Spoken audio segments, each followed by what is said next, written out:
And we are live. This is Dark Journalist. What a fantastic crew we have out there tonight in the Ideas Room. And we don't have the lovely Olivia tonight. She's on a Batgirl mission, but she will be back next week. But tonight we have a very exciting episode for you. It's X-115, and this is a secret space shock. And are we looking at a UFO threat or a deep space fake? And you probably know my answer to that question before I even start tonight.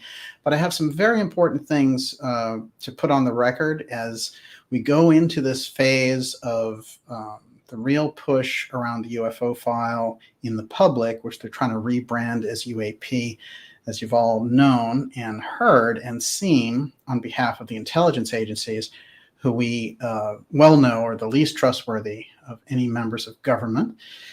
And so we're not going to be taking your questions tonight. I'll try to grab some questions at the end, and we're going to do about 2 hours here, getting into the real kind of hardcore aspects of the secret space program, and also dimensional space and aquatics. So the whole USO aspect, and exposing that on the political side. We're also going to be looking at some very interesting figures, including astronauts who served on both ends of that, some in space, and then they came here and they did the real deep sea submersion. And I'm going to bring to mind that we've had so many interesting contacts at times. People like John Keel getting calls, seemed like they're calling from a different realm, or people hearing these voices that sound kind of like disengaged electronic voices. I'm going to show you that a lot of these are the result of dimensional experiments in space or underwater, and that in fact part of what we're seeing in the hot zone with AUTEC and some of the experimentation that they're doing down there in the Bahamas has to do with creating an entirely different oxygen atmosphere for life and entirely different dimensional reality. And this gets us into a much deeper conversation when we talk about space travel. So we're going to get into all that tonight, and some of the figures. I'm going to go through them one by one to show this very pernicious CIA influence on this UFO push, including from right over here, Avi Loeb's little astronomy lab, which, I have to say that Loeb, with his Galileo projects, one of the bigger disappointments, coming off as a scientist, but really being a shill for AI technology, and his whole thing about AI astronauts, and then saying, well, we're going to do it the scientific way, and then recruiting the really, really brass, hardcore Cold Warrior types like Elizondo and Mellon, who've just served this function of the deep state and have the long-term counterintelligence history, including with Elizondo over 2 decades. Now they're giving this guy awards at GQ Heroes. So we all know how that plays out. And it's great to have such a good crowd in here tonight. And as I say, we have Carolyn Kat Goida out there running the Ideas Room. It's fabulous just to be here with you. So I'm going to jump into this, some of the reports that we've been seeing. I want to reveal some of the characters who are behind this push. Have you ever noticed that all of a sudden you're like, Congressman so-and-so is really behind UFO disclosure all of a sudden? Or, Senator Gillibrand, suddenly she is head over heels in love with the idea of extraterrestrial life and UAPs, and like, where is all that coming from? Have you ever asked yourself that in the past year or two during the COVID op? They seem to be building the second one, piggybacking on top of it. So we're going to get into that tonight. I'm going to look into the deep aspects of some of these figures, including this Congressman Galejo and his wife, who is the mayor of Phoenix. Some very unusual aspects, I could say, with some of these characters. I want to remind everyone to go to darkjournalist.com and sign up for our newsletter as we get started here, because that's so crucial to keep us in touch because of the incredible censorship that we've been seeing, of course, across the board and on our own platform. They've been taking down some videos that I've done with Dr. Farrell and previously with Catherine Austin Fitz, who's coming back on the program shortly. But it's interesting with Catherine because the videos that they're taking down, I notice, in relation to Catherine and with Joseph, have nothing to do with the whole COVID ops. So that struck me as strange. We know that they've offered weird explanations. One of the explanations that they offered was impersonating a historical event. Still not very clear on what they meant by that. But one thing I can say for certain is, we're going into that territory where they seem to be taking down the space videos, and particularly the ones with Farrell dealt with Mars.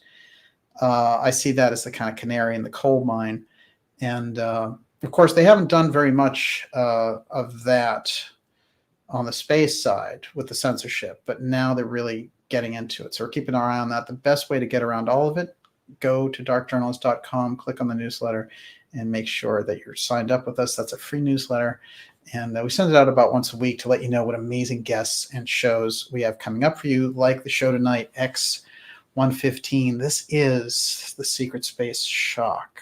All right. The people behind the push for the UAP and their very pernicious connections. The UAP office, this has become the new thing, right? We want all this UFO stuff and rebrand it and all the rest.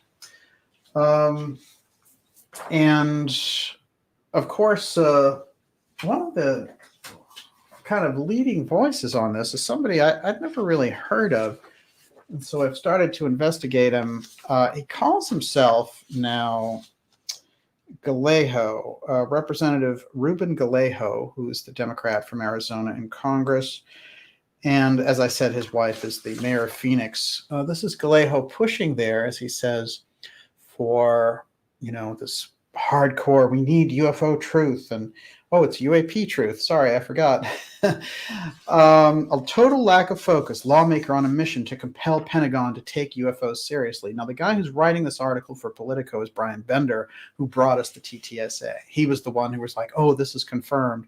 And then the New York Times could be like, hey, ping, ping, ping, ping, ping. This guy over there at Politico, he's saying this is all confirmed, so we can just use his confirmation to run this lousy story about Lou Elizondo. And false disclosure. CIA disclosure, and that has the UFO threat attached to it, and there's a reason for that, which they've been building up now since, really over 70 years, but they really feel like they have it in position now. And the whole idea is control from space on what's on the ground. So that's Bender writing, and Bender, I've pointed out before, in his article, is a big Kennedy hater, which I find interesting. And also, Bender is somebody who just stands up dramatically for TTSA, was on their TV shows, and just, does cartwheels for them. And then when the heat turns up, like when they're $50 million in debt and exposed as a CIA company, he waltzes over to the side and starts promoting these other people. So very strange character over there at Politico. Now, the headline of this article, there's been a growing number of reports in recent years from Navy pilots and other military personnel of highly advanced craft of unknown origin violating protected airspace. Now, they know the origin real well. They've been studying it 80 years. This didn't just pop up on the radar this year. It's ridiculous. Some of them maneuvering in ways that seem to defy known aerodynamics. You can find the same, if you read in the 1950s UFO reports, it's exactly the same thing. And they're pretending here that, we don't know what this is and what's going on, but we need all this money and power in order to investigate. So, what's interesting are what is going to give us the window through to who is behind this operation is to look at the people they're putting up as the front people. So that's why I found Galejo so interesting.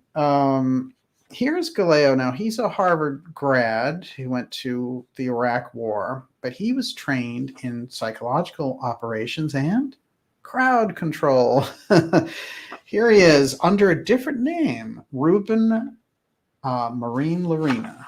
There he is in the class of 02 in '04 over there at Harvard with his lovely girlfriend or wife there.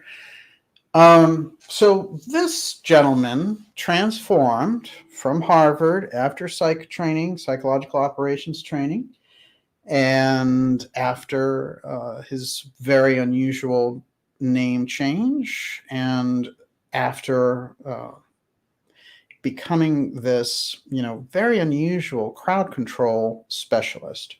Now he's the champion of UAP, UFO transparency. That's right. And with his new identity, Ruben Gallego.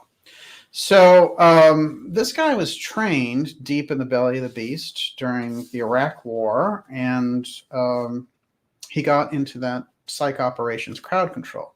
So the UAP aspect, this would be really good, because if they plan to do the UFO threat part, they need a leading voice.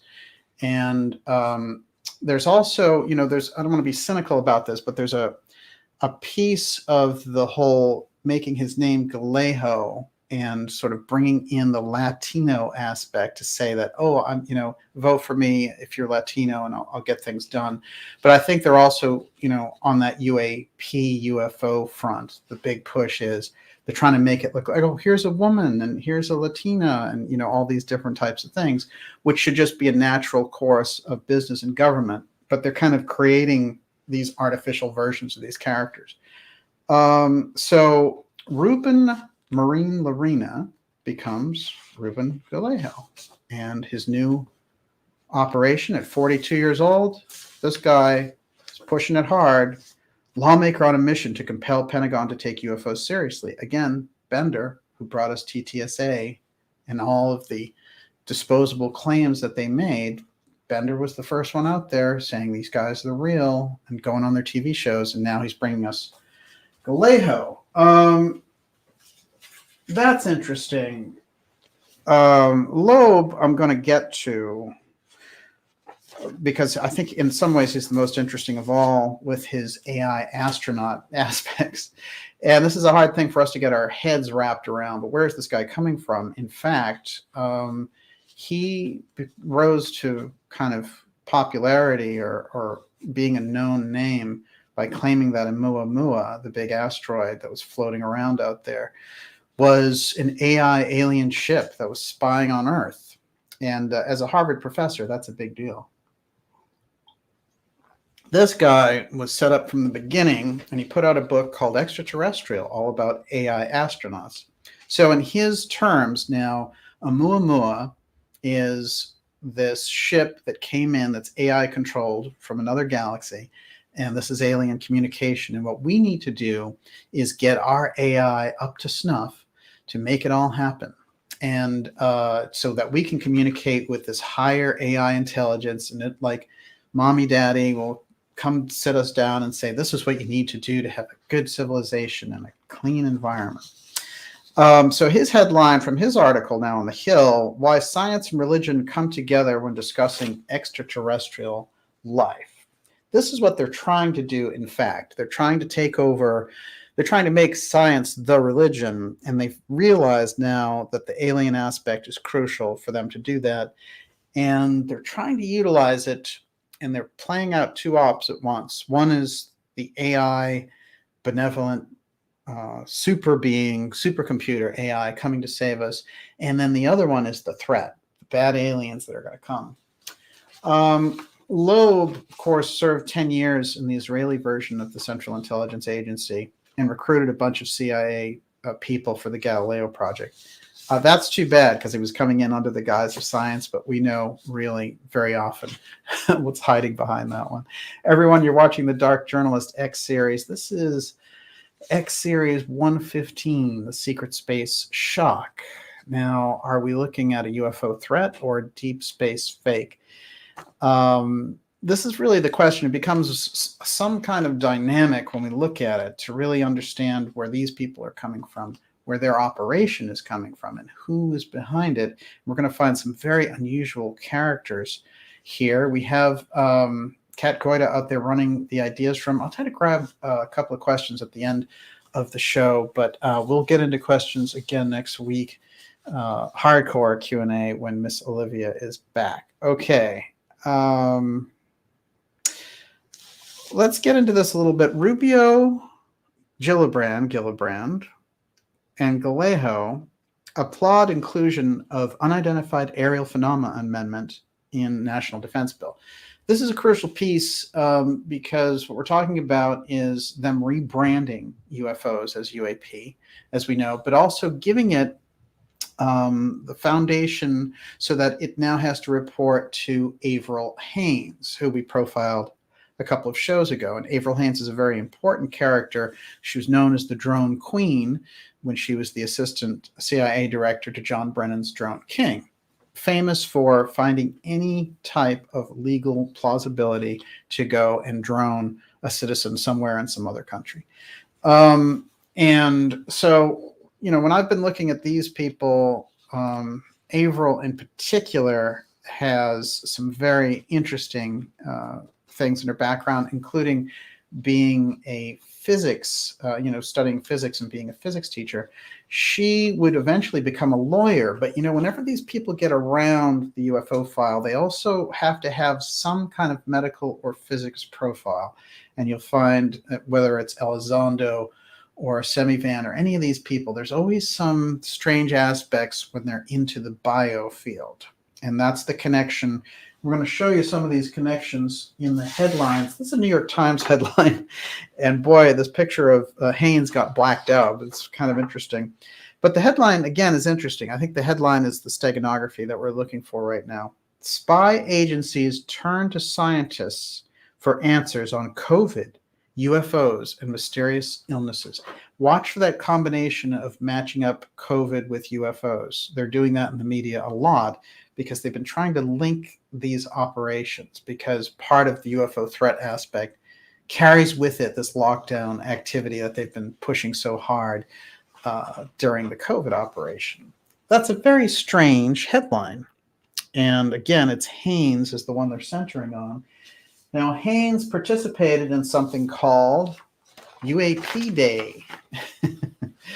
Yes, a day to celebrate UAPs, and it had Avi Loeb, Harvard research astronomer I was just referring to, and the scientist here,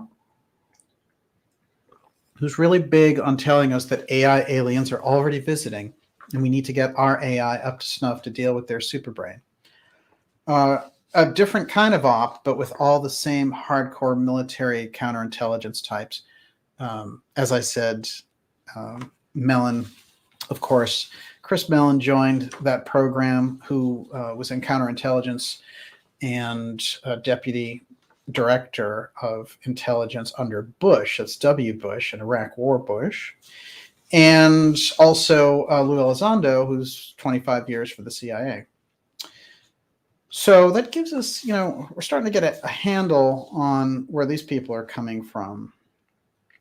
Here's the main voice they've been promoting lately, and this is the part of putting a female face on the threat op, which they're doing now with Haines, and now it's Kirsten Gillibrand, the senator from New York who originally got appointed when Hillary left to go join the Obama administration as Secretary of State and go bomb the hell out of Libya. And who can forget Hillary's great quote, "We came, we saw, he's dead." Yeah, that's really not quite a way to perform foreign policy or bomb Libya back to the Stone Age, so now it's a failed state. Oddly enough, when Gaddafi was in there, it actually functioned a lot better. And of course, Gaddafi was no one to defend, but wow, very strange.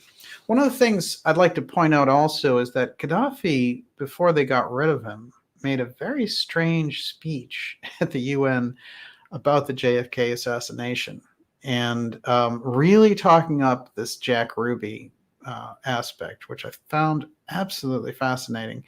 And what a strange thing for him to take a big trip on when he's speaking at the UN.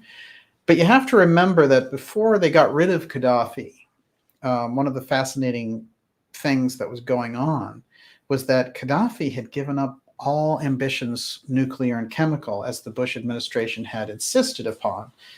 And, we had all those noble people going over there, Tony Blair and he's another big bomber, another drone king.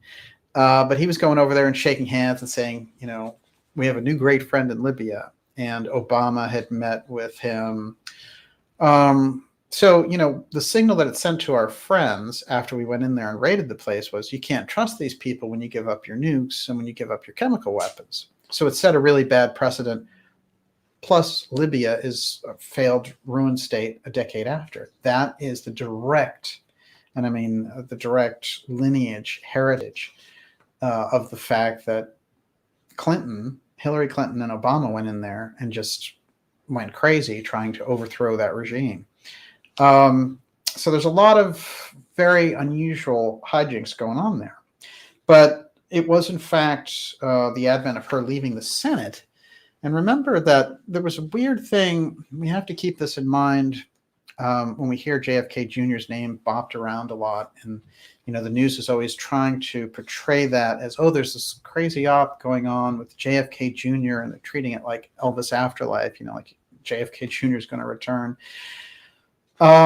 So I think in those circles of kind of intelligence manipulation like Q, what they did was they pushed this idea of JFK Jr., then to pump it up as a straw man, then to say, all these people who believe in alternative stuff, they all believe in this crazy idea.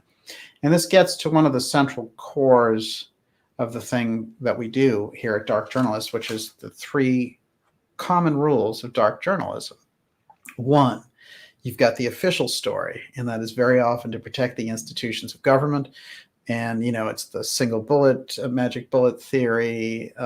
Some guy in a cave with a remote control device took down the Twin Towers. All that nonsense that we know now isn't true. And then you have the secondary story, which is very often called the conspiracy theory. But that, a lot of writers, a lot of researchers, a lot of professors, really deep thinkers poke holes in that official story, and people start to really think outside the box and understand the nature of the reality around them. That's a lot of what we do with dark journalism. The third piece, though, is very crucial, and we see it more often than we should, for sure, and that is the junk conspiracy. That's the thing to be rooted out the most, because it's very often conjured up by the very intelligence agencies that are promoting the official story. And the idea is, can we make the secondary story, sound crazy enough that people will look at it and say, this is too confusing. I'm going back to that official story. And very often that's what we get. So we have to keep that in mind as we move forward on these stories, that when they try to make, something like the JFK Jr. thing, like, these crazy people are into JFK Jr. But remember a few things on the record for real. 1, JFK Jr., JFK's son, he understood that his father had been taken out by the Central Intelligence Agency, was investigating it. Also had planned to run for Senate the same year as Clinton was going to, the following year. That was 1999 when he was planning this.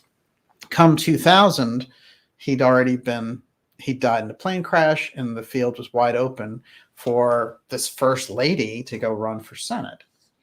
And this was the big push to get her into the presidency, which the Trump forces foiled. So we've had that war going back and forth. But instead of making JFK Jr. a punchline in all this, it's very important to understand that as part of that family, he understood the forces that were, around trying to create a political reality, and how the Kennedys really got in the way of that. And JFK Jr., his plane crash is indeed very, very suspicious. Anyone who's investigated it understands, first of all, that plane crashes are the second favorite tool of the intelligence agencies in terms of getting rid of people, and at times their very favorite tool. But with all the unusual aspects of that, his death should be reinvestigated. And on that front, the people who've put attention on JFK Jr. are absolutely right. The kind of CIA, Elvis afterlife type thing that has happened around JFK Jr., he's going to come out and come back to life and all this stuff. That's pure junk conspiracy promoted by the Central Intelligence Agency, trying to make the conspiracy researchers who they term conspiracy researchers, but they're really on that secondary dark journalism level, who are looking into that real core truth and trying to get away from that official story. They're trying to make them look foolish. And that's a core, a very important aspect. Okay.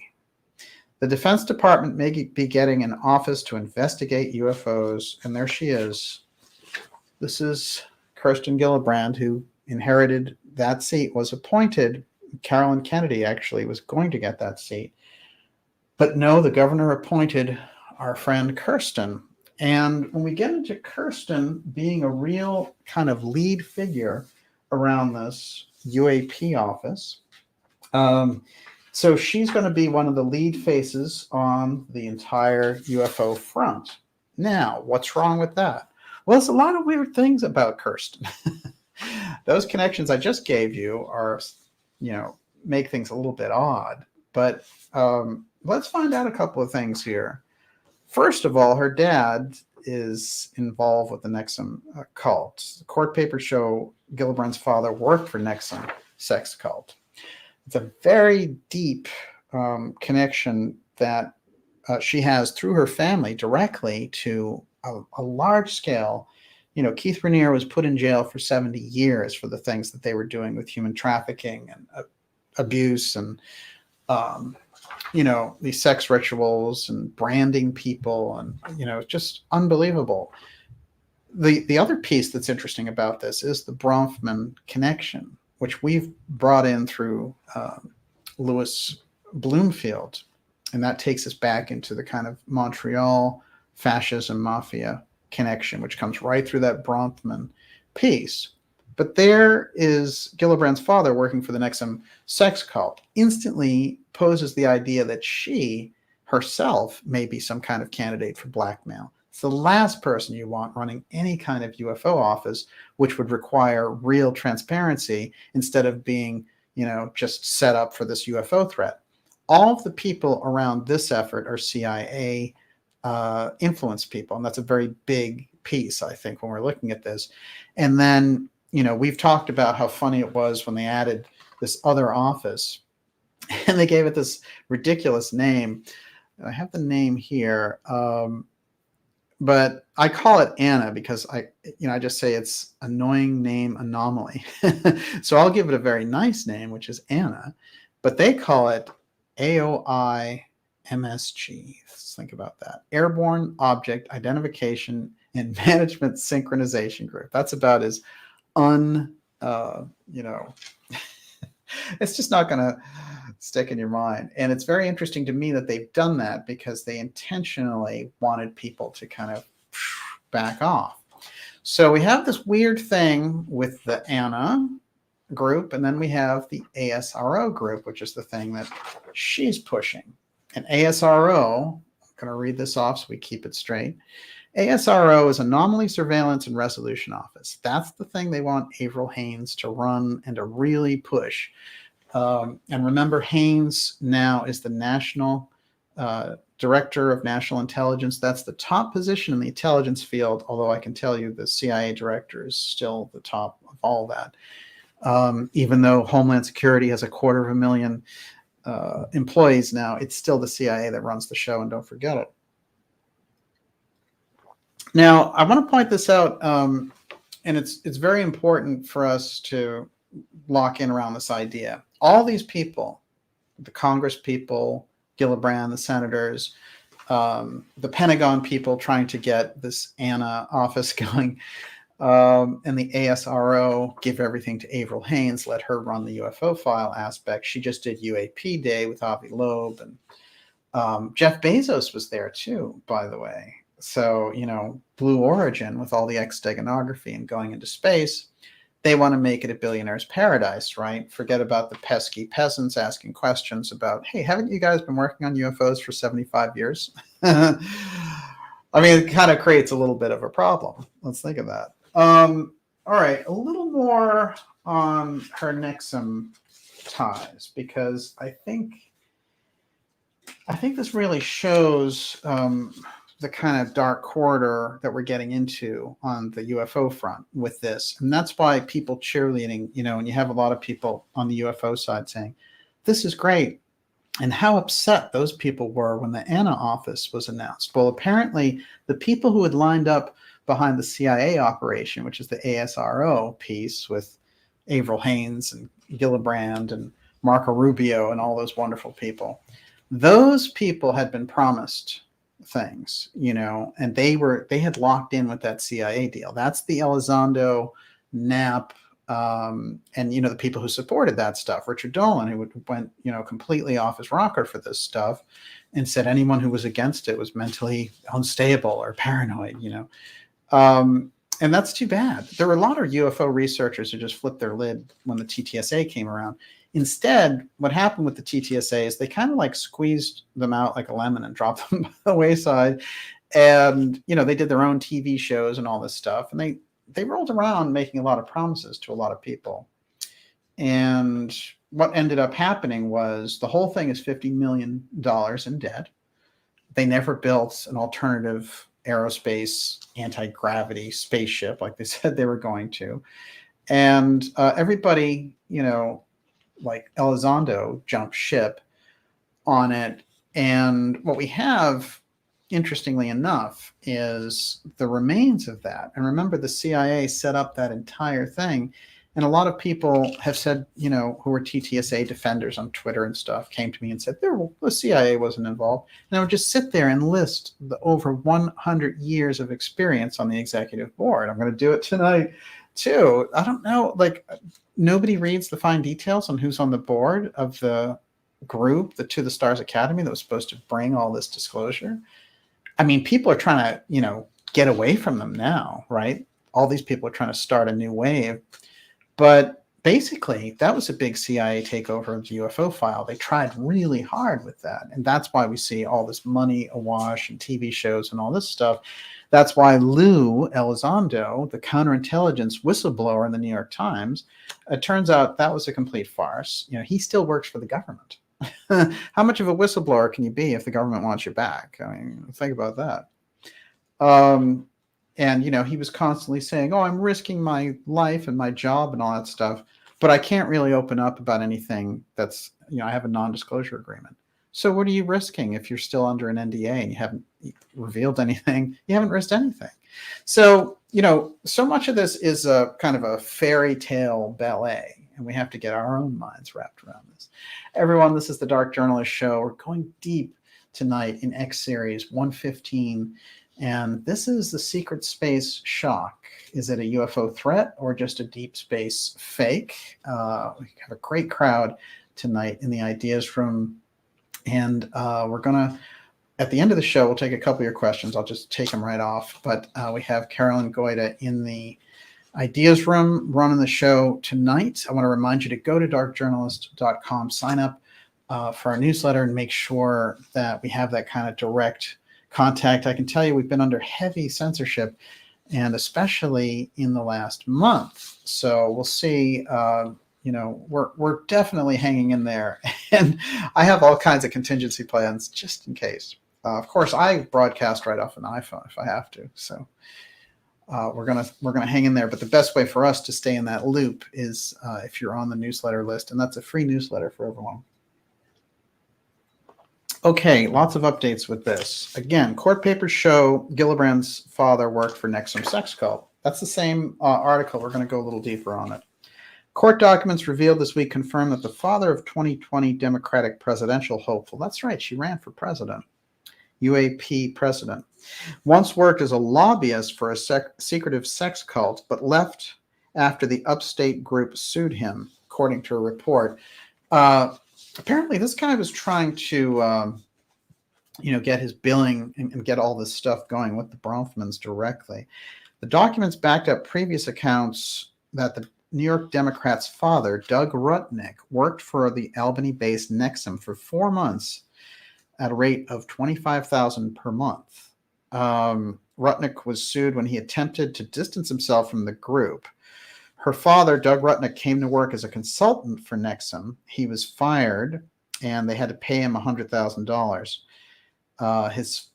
Her father's wife, her stepmother, was also a member of the Nexum cult. Doug got her into the cult. So there's plenty of room for deep blackmail on this political figure who is now heading up the UAP office. That's the kind of stuff they should have hearings on to make sure that the people who are running that are running it clean and aren't under that kind of influence. And also, how deep are those ties? They need to be investigated more. There's some good articles out about it, but if you're a real serious Congress, you wouldn't put this woman who would be an obvious easy target because her parents and step parents are involved in a sex cult. It's wide open, that whole entire thing. There's so much money around that cult and there's so many stories around it. I think we're just starting to learn the full extent of it. As I mentioned, the leader, Keith Raniere, is sent to prison now for 70 years. But Bronfman herself, and I have some interesting info on her that ties us all the way back to Permindex. But Bronfman herself, she's sentenced to 7 years. So it's not like, she just got ripped off or something. She was a very active participant in the whole thing. An unnamed witness described how Gillibrand once sat at a Nexum table at a Hillary Clinton fundraiser, according to Big League Politics. So there's a quote there that, the 3 front VIP tables were all bought by Nexum, and she was sitting with Nancy Saltzman, referring to the former Nexum co-founder who pleaded guilty in March to racketeering.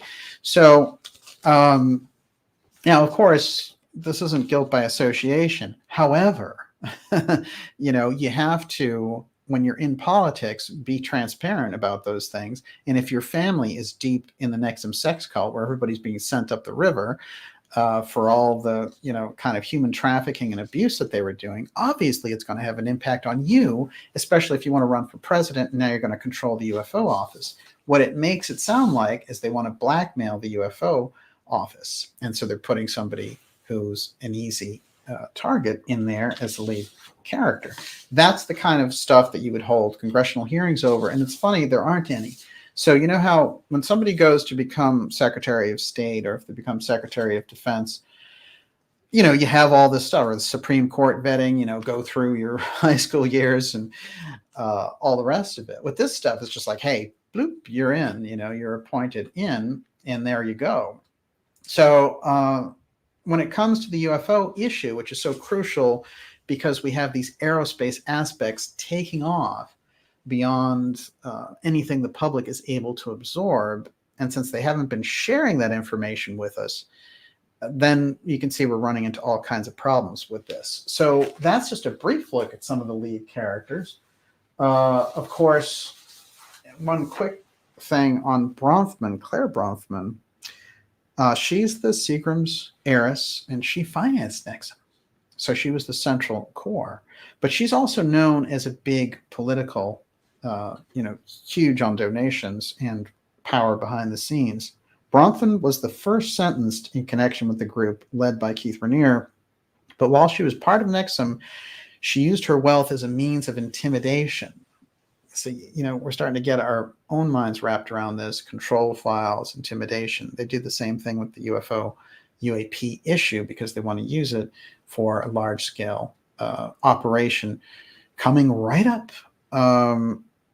And so these are the people who are around this, and we have to kind of open them up and identify them. And we're going to see that many of the things that we study on this show are right there, active in the public right now.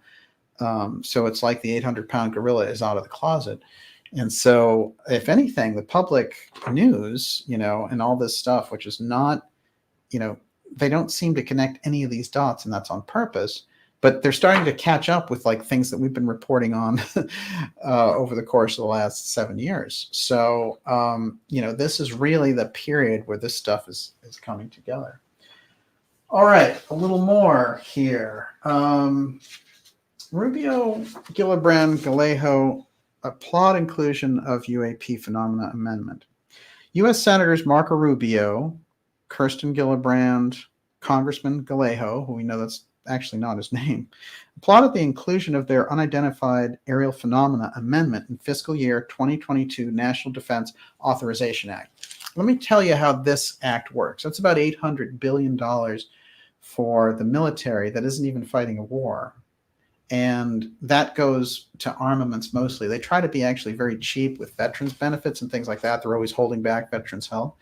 But they're like, hey, you know, we've got all the new nuclear missiles. Check them out, you know.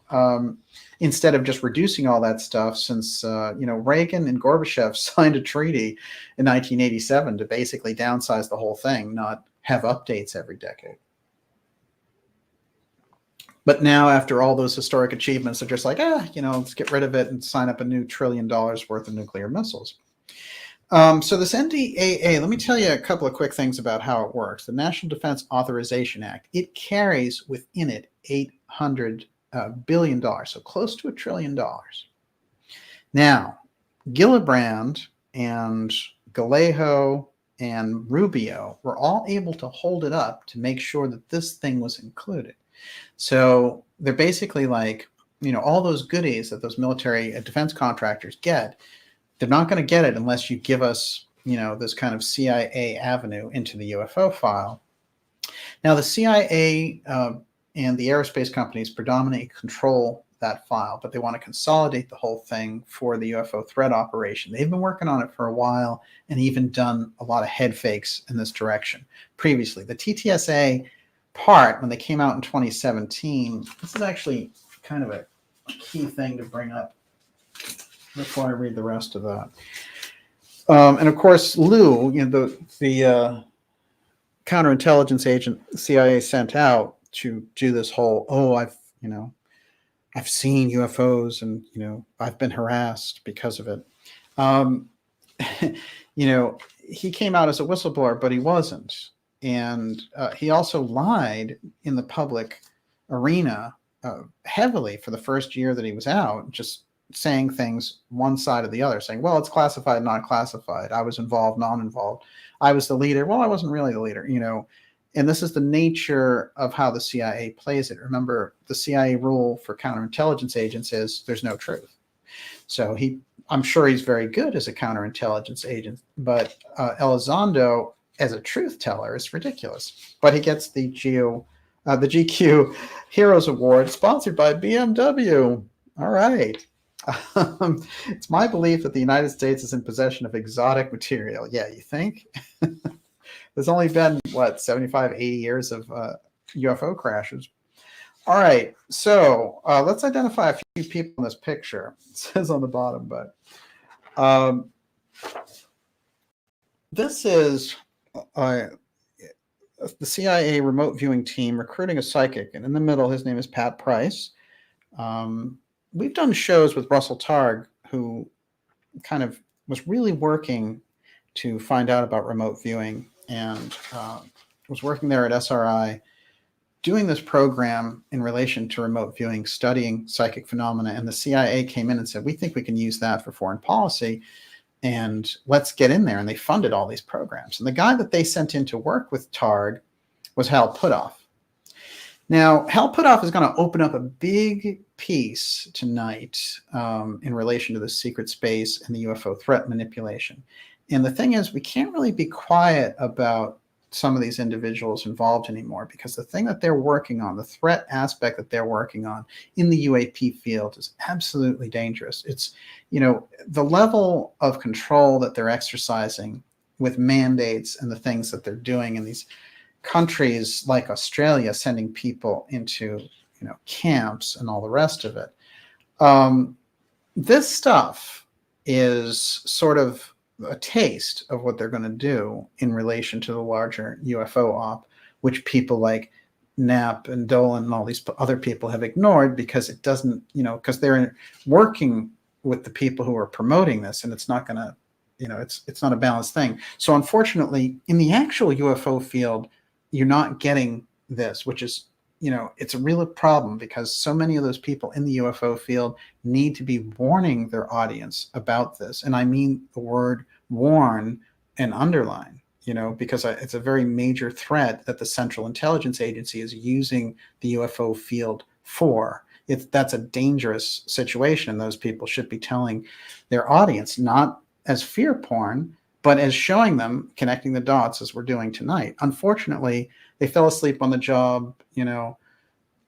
Tom DeLonge came along with a limousine and they were riding around in it. And I had, I was talking with a lot of these people in the UFO field around 2017. And some of them were just like, I heard DeLonge has a private plane. Like, maybe we'll get a ride at his private plane. I mean, that's how, pathetic a lot of this was. And unfortunately, although I like a lot of people in the UFO field, and they had done great work before, a lot of them fell for this junk. And then when I questioned it, I became persona non grata in dealing with them. So a lot of those people that I was in contact with, right out the back door. And that's too bad, but it doesn't really matter to me, because fundamentally, anyone who's a good researcher, these dots that are available in relation to this are in public. It's nice if you can work with dark journalism, if you can work with X-Steganography, you get a much bigger window. But even still, even in the public, you can connect these dots. The information is there, it's available. So in my opinion, that UFO field let its audience down by letting them get wrapped up with this thing. And then, you have the pharma take over, and then they dole out all this kind of, funny UFO business and CIA whistleblowers. So they replace the people who are actually doing real work, or people who'd had real experiences or abductees, whatever it happened to be, or the John Mack type. And Professor Mack, who took the subject very seriously before he died. And they replaced them with these phony CIA people. So that's the way the CIA just comes in and takes over the whole thing. And they also dominate the media aspect, because they can fund it, one, and two, the CIA has gigantic control over the media. I'll tell you how that works. If you're a journalist and you work in the circles of, trying to get information, what's going on in a foreign country, what happens is the Central Intelligence Agency is predominantly the source. So if you want a career as a journalist, especially around foreign policy or what's going on in the world, you have to work with the Central Intelligence Agency. And if you question them or their operations, or favor a story that they're not interested in hearing about, like, is a UFO threat being cooked up, you're out. You might as well go find another job. So that's the power that the CIA has over the media. And so many good journalists have called that out in the past, because they've come right up against it over and over again. Those people in the intelligence agencies and the growth of the intelligence agencies have, bloated these unconstitutional institutions to a point where they're actually threatening the democratic republic that we have here in America. So that's just something I think that we need to kind of all get on the same page about. This picture is interesting because Puthoff became the CIA branch of that psychic investigation. And what happened is that Price, the man in the middle, who was actually a sheriff, who had an incredible hit ratio when he would look at a mug book, and he could pick out psychically who was guilty of a particular crime, and they would investigate, and he would turn out to be right. And so the Targ told me that he was the most accurate psychic they had ever run across. But 6 months after being in the program, he says something to his Scientology. He was into Scientology, and he says something to his auditor about remote viewing a UFO program of research. And because the CIA caught that, and then very quickly, Pat Price was dead. So when I talk about X-Protect on this program, there's a string of people on this level, from Morris Jessup to Frank Edwards to Pat Price, who were involved in exposing these kind of things. And the X-Protect group, which, is known as a kind of lethal wing of the UFO protection, the information protection, because they don't want to share that information, although it should be publicly available. They have a series of weapons for bringing somebody down, discrediting them. And they get to, I think, a lethal level when somebody is just, they have impeccable credentials and there's no way to take them down. like Jessup was. And I think that's an important story to cover. Okay, so Pat Price in the middle pays the price for participating in this psychic program by being killed for remote viewing a UFO program that the government had. But that's a young Puthoff down there. And I want to point out Puthoff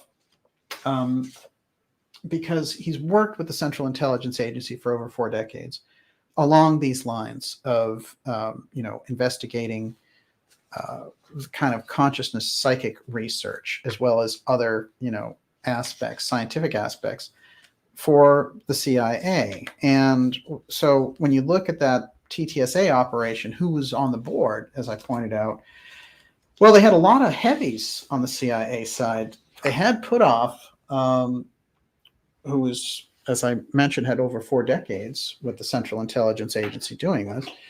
And then the other guy who they brought forward on this was such a high-level CIA person, I was shocked they identified him. And that's Jimmy Sevivan. Now, Sevivan, I'll read his bio here. He is the co-founder of TTSA, To the Stars Academy, vice president of operations. That's like the number 2 person in the entire company. 25 years as operations officer for the Central Intelligence Agency's Directorate of Operations. The Directorate of Operations is the top level. So this guy, basically the creme de la creme in the CIA. He also is very interesting for a lot of reasons. He comes into this having not been identified. It didn't exist anywhere in public until 2015. So literally, the guy's work was so secret that no one even knew that he existed until a few years ago. That's, that the kind of level that you're operating on. But he comes out and he also says, I'm an abductee. I've dealt with aliens. I've had my own alien encounters. So this is that weird identification. So they can send this CIA guy out and he can go and meet with like contactees like Chris Bledsoe and say, like, I spent all this time, with the Bledsoe family because I'm an abductee too. I'm just like them and I'm learning. But the truth is that these are just CIA people, and the CIA people are not known for telling the truth because that's their job, because they're spies and they're counterintelligence agents. And what they are known for are what? Creating narratives. And that's exactly what these people have done. All over the board of the TTSA, you found CIA people. It was obvious. It's not even somebody throwing shade at them and saying, hey, I think that person is CIA related.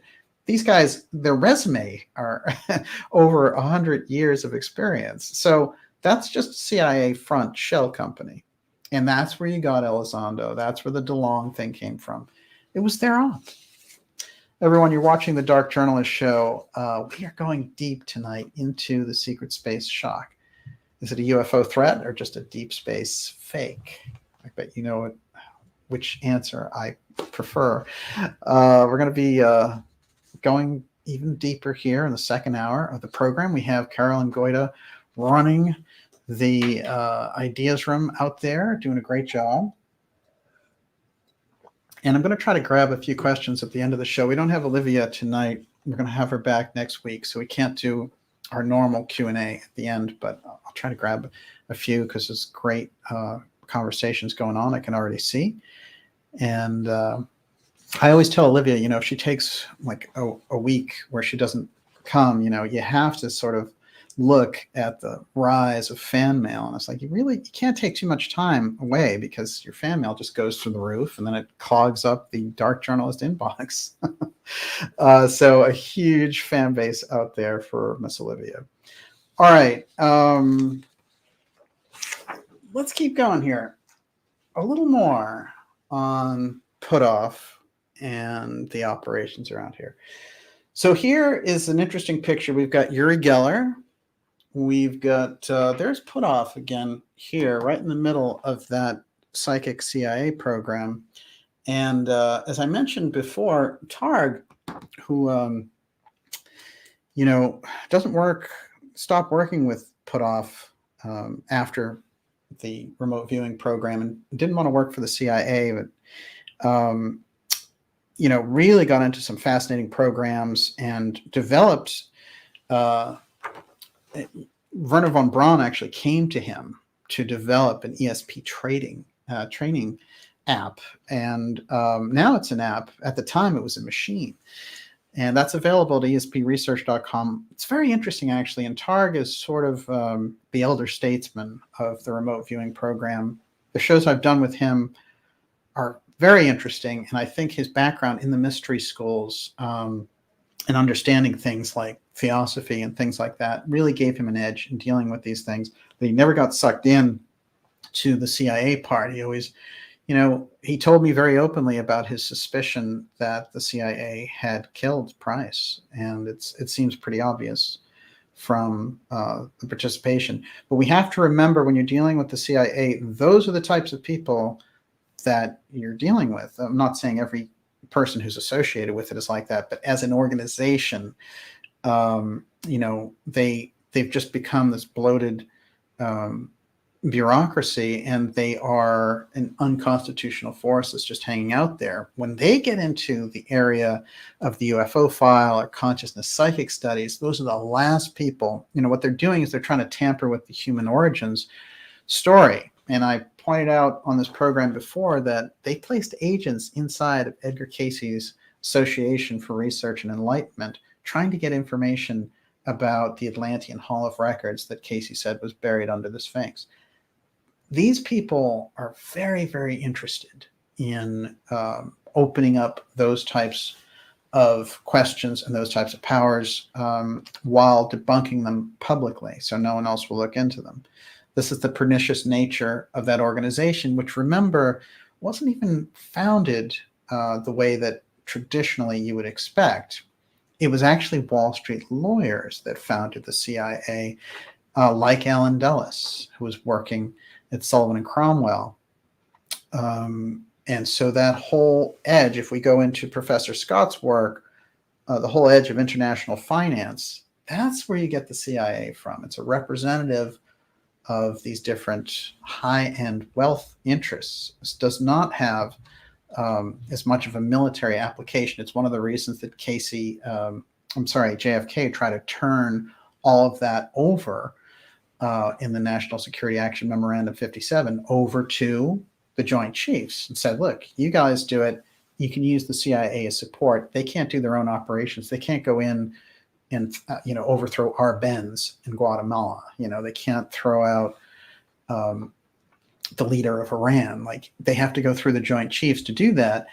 And that's the same battle that took place in that period. And the UFO file was in there too, but it's hard because the public didn't have their head wrapped around it. So we're starting to get that information now. That's why it's crucial to go back and set the record straight on that.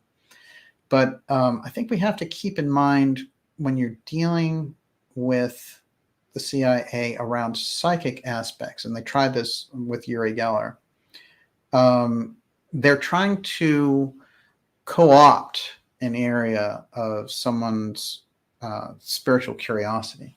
And it's extremely dangerous with the people involved. When we get to the UFO field, it's particularly dangerous because the thing that they've been promoting is the threat. That's what you hear Elizondo talk about. And what we did on this program is we exposed it, and we exposed the threat part that everybody was promoting. And so they had to kind of quiet down. I mean, I really think that so many of the reports that we did, and with people in the ideas room, that ripple going through social media, I think that they really looked at it on their marketing research side and said, the threat thing, we have to let's pretend it's science. And, we'll hold the threat thing for later, and we'll actually produce kind of a false threat. And we have to remember that Werner von Braun gave us that prediction. And he was somebody who was in a position to know, as the father of our space program, who happened to be a Nazi.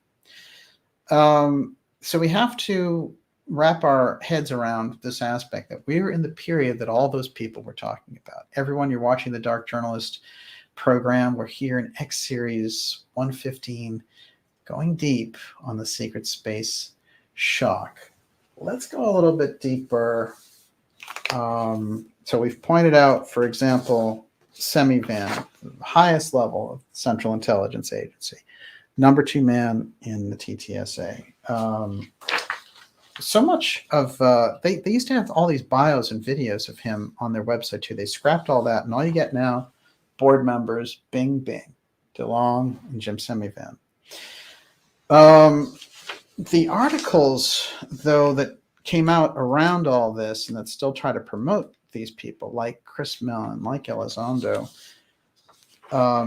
they often show all that linkage that we have, and over again, you'll find that it's put off. Again, 4 decades, working a lot with ESP research programs in the CIA.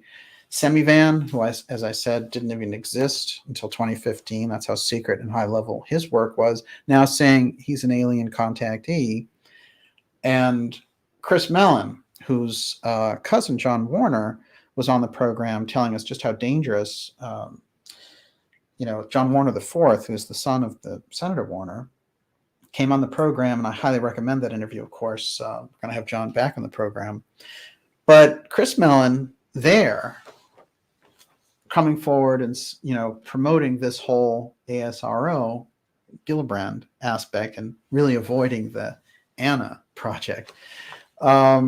So this is very interesting because we're starting to see there's a push-pull in there, and the CIA has promised people a lot on the ASRO piece. Now, when we look at Mellon and we look at Elizondo and we see that they joined up with Avi Loeb over here at the Harvard office for Loeb, and these people are around. Now, I've told that very unusual story of Elizondo showing up at my cafe about 1.5 years ago, and I thought I had to double check my eyes. I was just like, is that Elizondo sitting there? And these people just kind of swim around here, and we can see the reasons why they were hanging out here. It's because they were going to join this whole thing. This thing has been operationally in motion for a while, and we have to be aware of it, and through that awareness and transparency, push it back. Because if they think, we're not able to get this off the ground, they'll try something else, and that's fine with me. The most important thing is that, on the UFO side, on the alternative research side, that we don't fall victim to joining up and saying, oh, the CIA is giving us disclosure. Isn't this great? I'm going to get a network special or something. That's the worst case scenario. And we've seen a lot of that. So let's try and just kind of make it a rule, adopt a rule of common sense, which is when it comes to the UFO file and disclosure, you just, you don't go to the CIA for honesty and disclosure. I'm not going to go to the KKK to have a togetherness rally with the NAACP. I mean, it's not going to happen. So, I think we have to keep these types of things in mind as we go forward, and it's going to do us really well to have, an honest relationship with these things, understanding that's what those people are about, and not pretending. Unfortunately, so many of the people in the UFO field got into pretending. And I think, the fallout from that is they haven't warned the greater public. There's another aspect, which is there's a public and, members of these different people's sites and things that are aware of UFOs. But what about the people who aren't, who really never got into the subject, and their first doorway in is a counterintelligence agent who is trying to warp the human origin story? Then it's doubly so as a kind of moral imperative that someone who's studied UFOs for 20, 30 years, or a guy like Knapp, should really try to warn the general public about what those people are up to. And it's not just, Knapp or whoever, but it, you know what I mean? That whole field, which I think did a good job of showing how the government had covered up things. I mean, I remember growing up and reading those things, and I think it helped to inform me about what the government was capable of. That's why it's such a weird shock to see all those people waving flags, because they have CIA disclosure. It's fascinating. It's, what the CIA is very good at is brainwashing. So that's what we're seeing. And we have to be very, very careful about the types of narratives, I think, that we take on. All right, a little more on that. Of course, Ingo Swan has come up a number of times on this show, a fantastic, really amazing psychic that the CIA used. But other groups used him, and there's one kind of fascinating thing that he tells where, this group sets him up to do a remote viewing thing, and they tell him, hey, we're going to meet you in Times Square. And he gets there and they're not there. And then suddenly these three homeless guys take off the weird clothes that they have, and they're revealed to be three guys who look very much alike, and they are his contacts. And they do the whole thing about, putting a bag over his head and drive him off to this secret location. And what they want him to do is to remote view the moon. And, the moon has been in the news a lot lately because of the whole China story and the hut. And I don't have a picture of the hut, actually, but some of those stone structures that the Chinese rover landed on the dark side of the moon and took some pictures of. Well, we certainly have seen lots of people come forward and say, I worked at NASA and they made me do all this kind of, paint by the numbers Photoshop to get rid of all of these anomalies, and there were structures there. Well, it's kind of interesting because when we look at the work that was done in psychic remote viewing on the moon by Ingo Swan, what he said was there were tons of ruins, and there was a large industrial activity and lots of people there on the moon working. So either, there was some kind of an alien aspect to this, or this was part of the secret space program. Whatever it happened to be, his work became very explosive. And again, Targ, had said about Price that he was one of the greatest, but Ingo Swan, he said was the greatest. So when we get around figures like, deep in the CIA soup, then we're starting to look and see, well, what are they doing studying the psychic aspect? They wanted to keep up with the Russians on it. Fine. But what's the deeper aspect of them doing it? Why, when we're getting into the TTSA, why were they doing consciousness studies? Why were they hiring out for Native Americans who could tell them, and doing all these programs for origin stories, like what's the Native American origin story for star people and things like that. So instead of having that as just, hey, there's a good research thing and we're going in, we're going to learn about the history of aliens, we're going to learn about the history of these cultures and their relationship to it, these people have a different type of agenda. The Hal Puthoffs have a different type of agenda. And I'm going to get into where that's coming from through a story that was related to me, relating to the work of Thomas Townsend Brown. Now, I work with some very important contacts around the Brown story, including his family members. And I can tell you that there's a lot to the Thomas Townsend Brown story that opens up this subject about dimensions, aliens, time travel, and the extent of the technology that they have in relation to reverse engineered UFO technology from the UFO file, the X technology aspect. It's all in the work of Thomas Townsend Brown. Now, Puthoff shows up in the Thomas Townsend Brown also.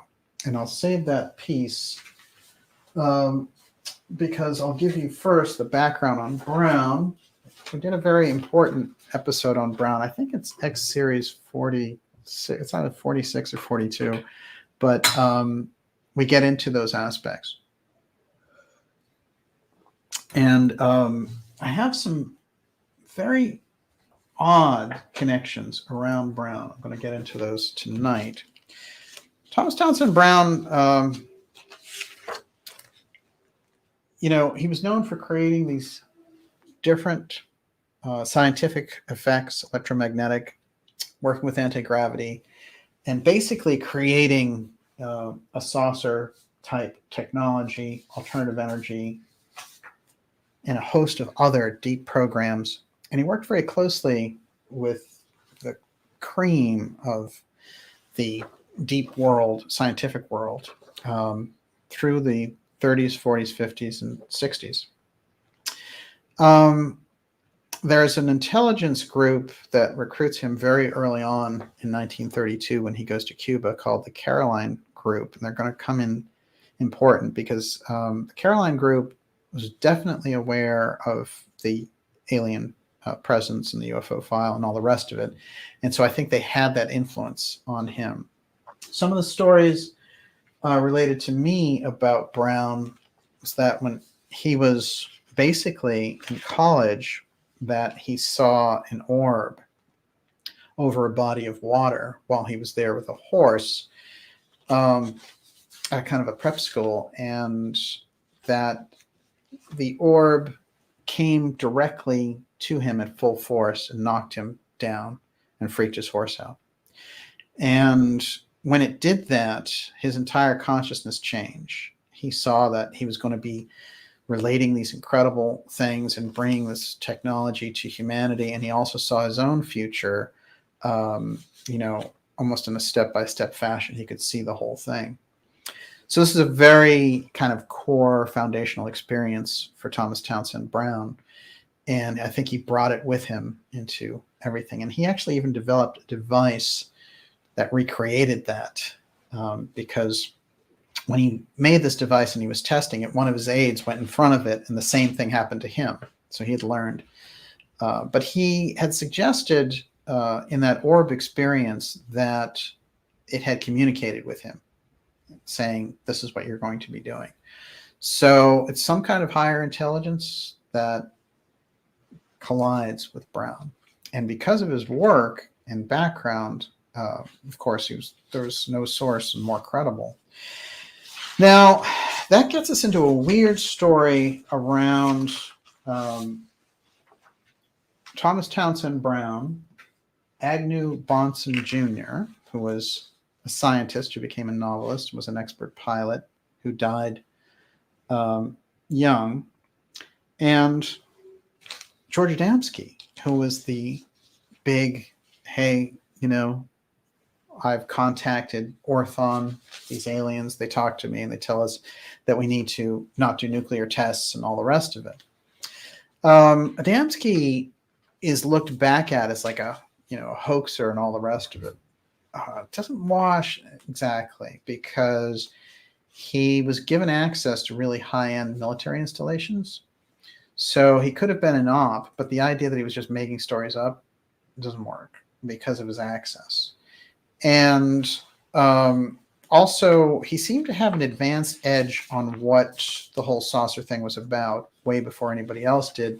He was actually a teacher of theosophy in the 40s, and he got into the UFO thing in the 40s. So we have to think about that. That's, he's a real pioneer on that. And there was a very strange crossover that, once you got into the mystery school aspects, theosophy, anthroposophy, the Casey work, Gurdjieff's work, there was this other level once you got into the 50s that threw in kind of like mystical aliens. So this is like a Space Brothers kind of piece.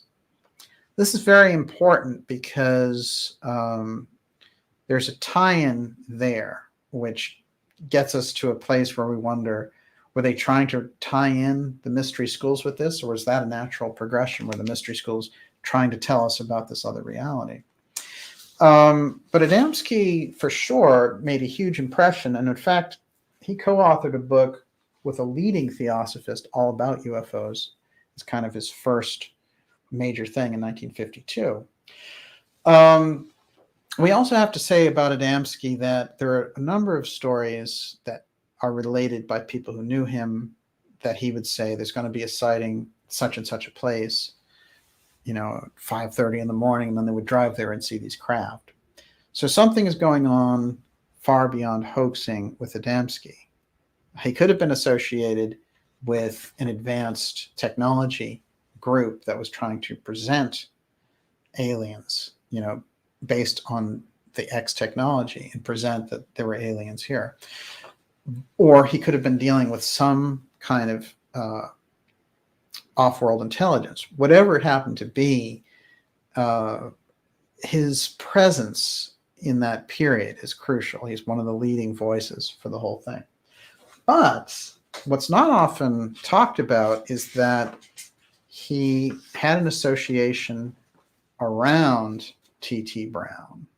That is through this character, Agnew Bonson. And Bonson was a scientist. He had a lab, and he was a millionaire, and his family had been established in North Carolina doing, he really had a kind of an amazing background.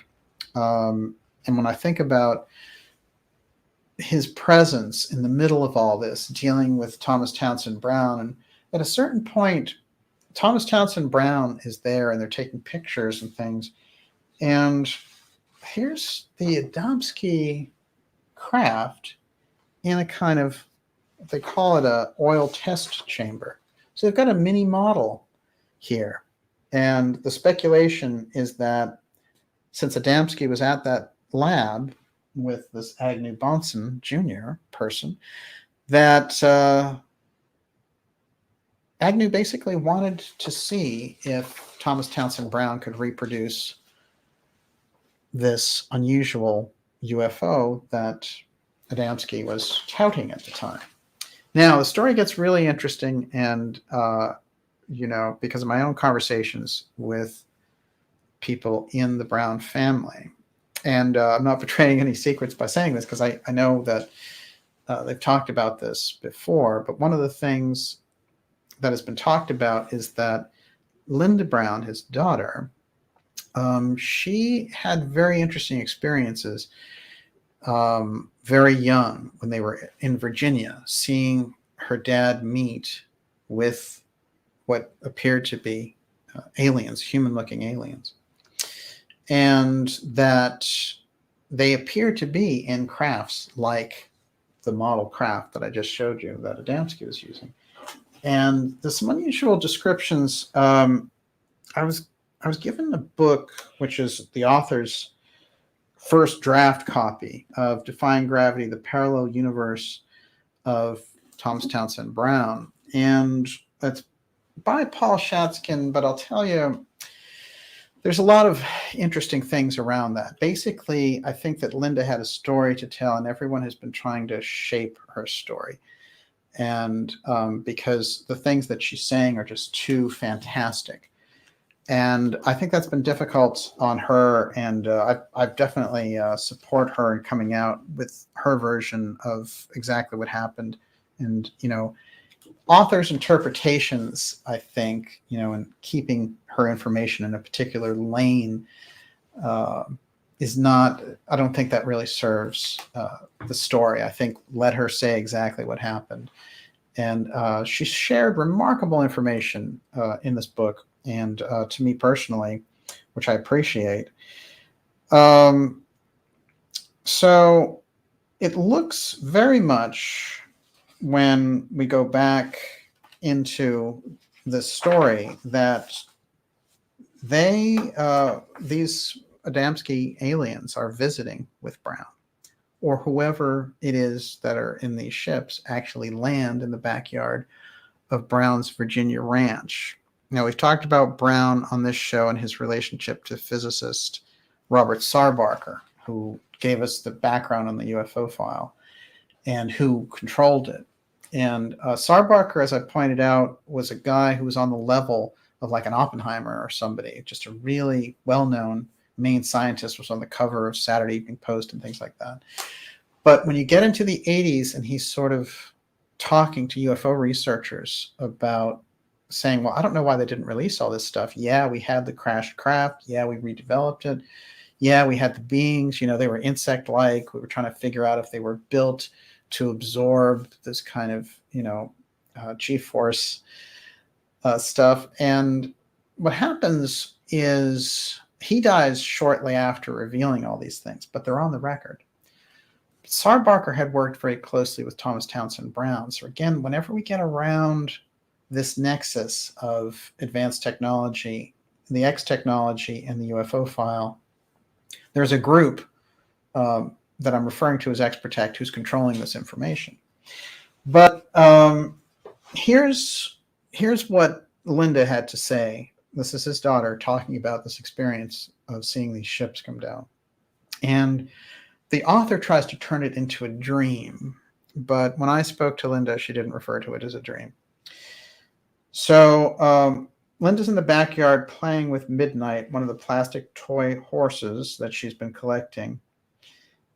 Since Helen gave her the first one for Christmas, she had set up a miniature corral near a woodpile. I think she's 9 years old.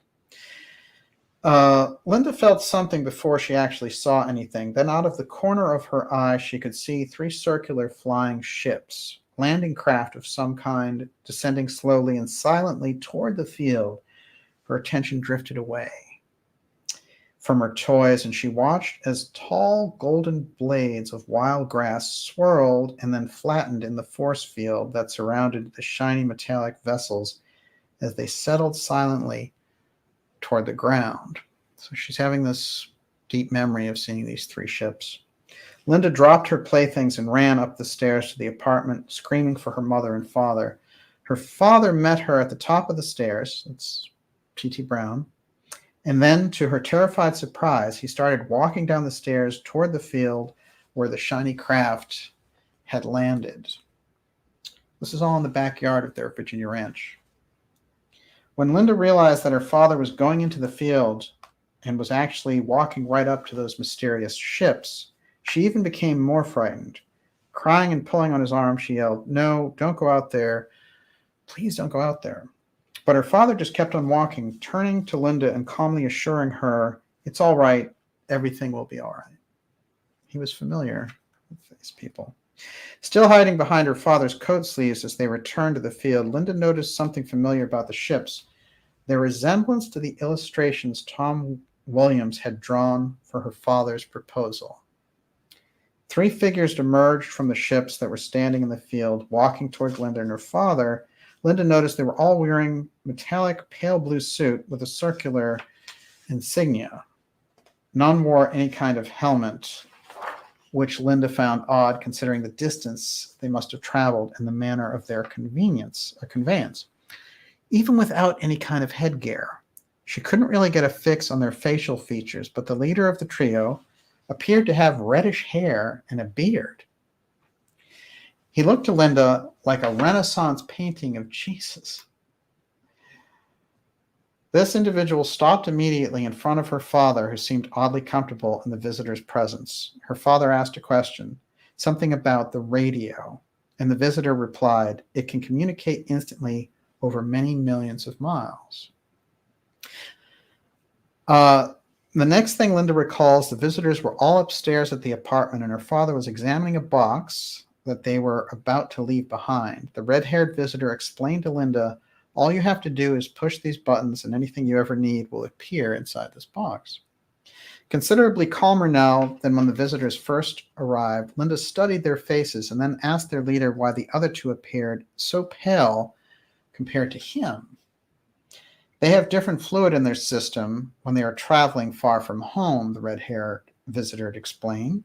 "When they return, the fluid will be drained to remove the radiation and then replaced with their natural blood." Obviously, it's quite an experience here. Linda looked carefully at the visitors. All she could say was, "Oh." From there, the memory fades, and there are only fragments remaining. Something about joining the crew, going for a ride in the saucer ships. Something about mining ships somewhere not on this earth. She returns from the voyage, but her father goes further.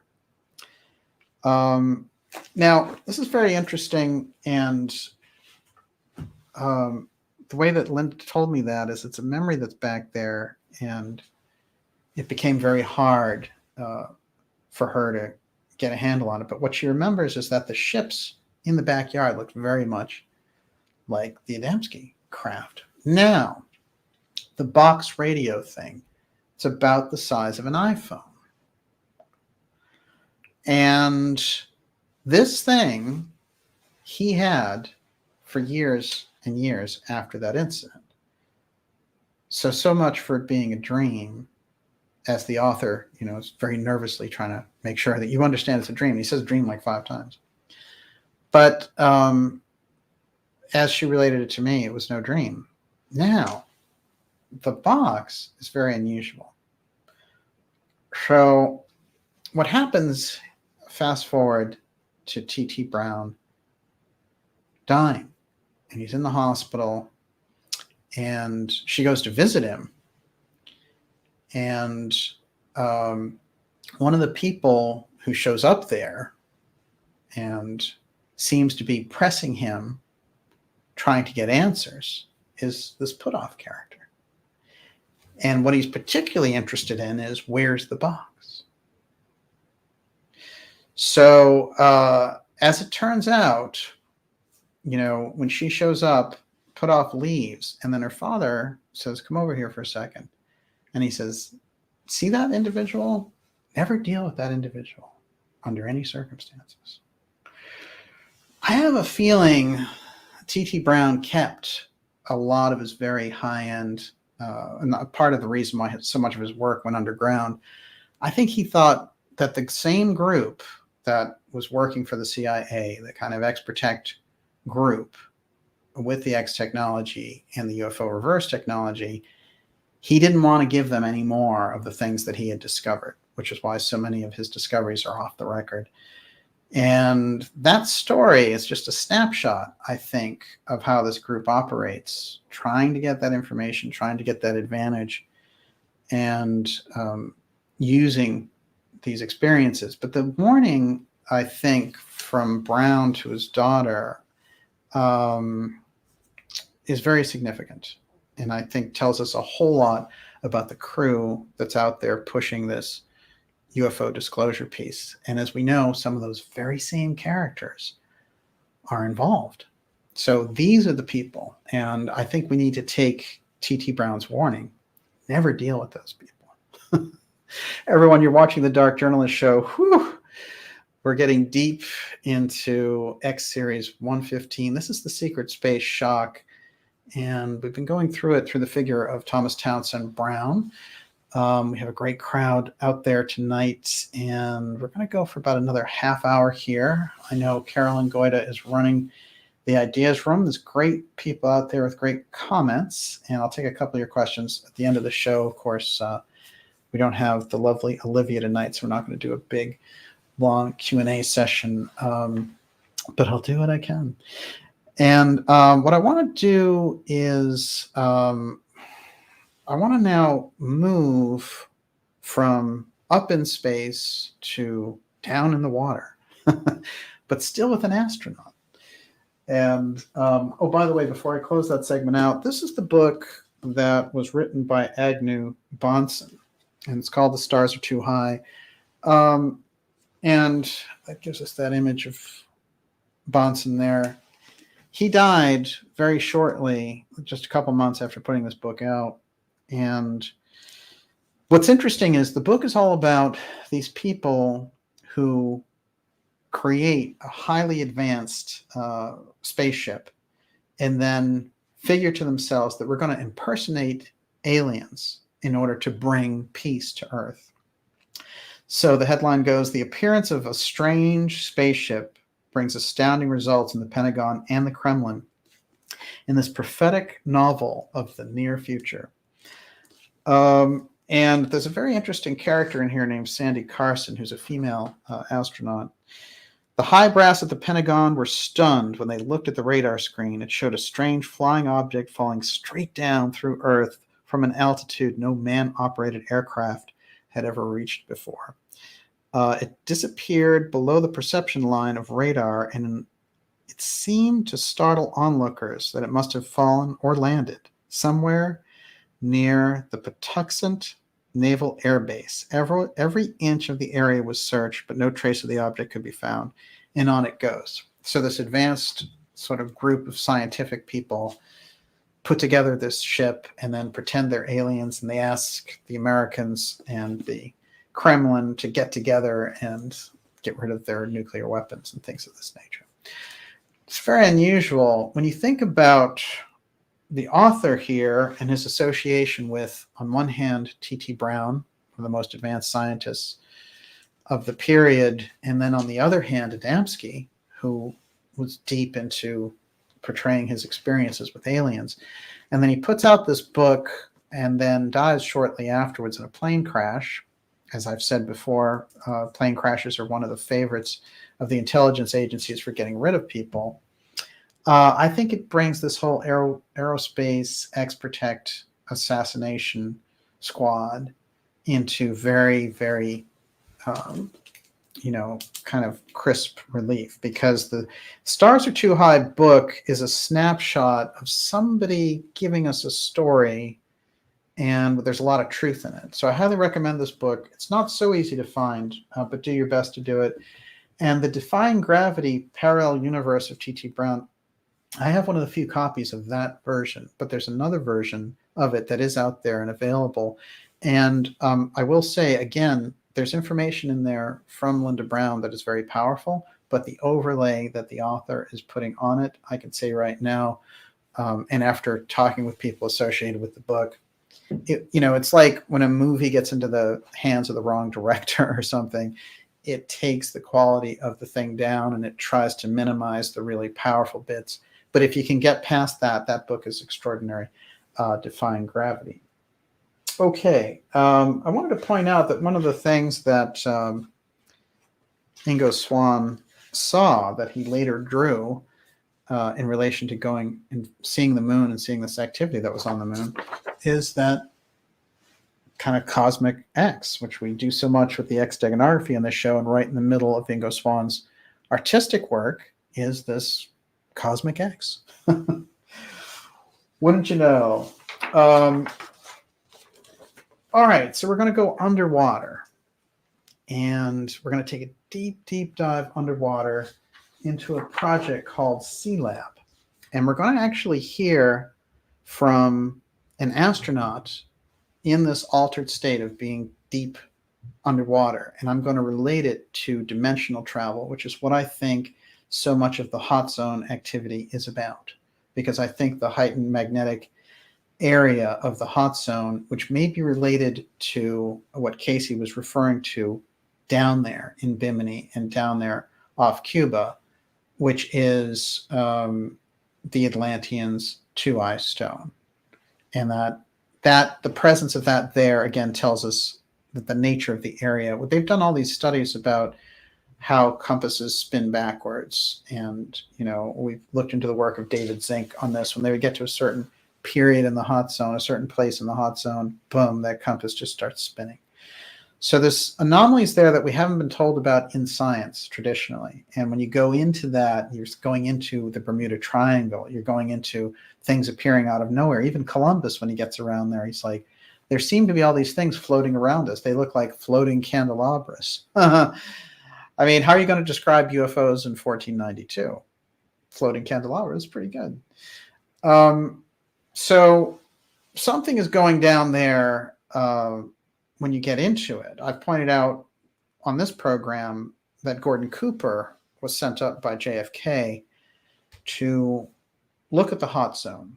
And presumably the idea was you were to look for nuclear activity, or are they setting up something underwater in relation to nukes on the Cuban Soviet side. Well, I actually think a lot of that, and remember that he remembered so many of the sequences, and people said, oh, that was all because he was really into Spanish shipwrecks and stuff. No, he was seeing those, and they did a whole TV show about that. There's a diver who did a whole show about it, and the show was fascinating anyway, even though they were just talking about Spanish galleons and stuff. But it's my belief that Cooper was looking down and he knew about the ruins in the hot zone, and that the Kennedy aspect in telling him to look there in that area is because of this battle, the geopolitical battle over those very important ancient ruins in that area. And there are intelligence people on record, and we've talked about them before, who said that that is a huge geopolitical zone because everybody has some different type of interest in those ruins. So, of course, we've done a number of series on the hot zone here, and Ernest Hemingway is involved. His connection with JFK is involved. The very strange missions into Cuba to retrieve all the things that Hemingway was doing there off Cuba. Remember that Hemingway spent all this time on these scientifically equipped ships, and they said, "What are you doing?" And he was out there all the time like this.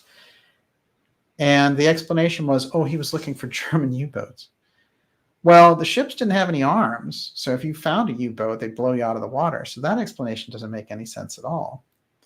But the fact that Hemingway had a huge reading from Edgar Cayce, and that he was living in Bimini, and that Cayce had just identified land rising, the Poseidon Temple off the coast of Bimini, rising, that gives us a totally different understanding of what Hemingway was doing there. But when he had to leave Cuba and then he died, his widow went directly to JFK and said, "Can you get these things out of the villa? And there's a vault in the villa. Is there a way to do this?" And there's a document that came out in 2016 that goes over Kennedy's conversation with Ed Lansdale, the head of the CIA, and Robert Kennedy, the Attorney General. And it's all about, should they risk an international incident to get this thing that's at Hemingway's villa? So it's on the record. I've connected those dots, but they are there. We don't have to kind of imagine it too much. So here's the question. What was it? Well, we know all of those very interesting records were shipped off.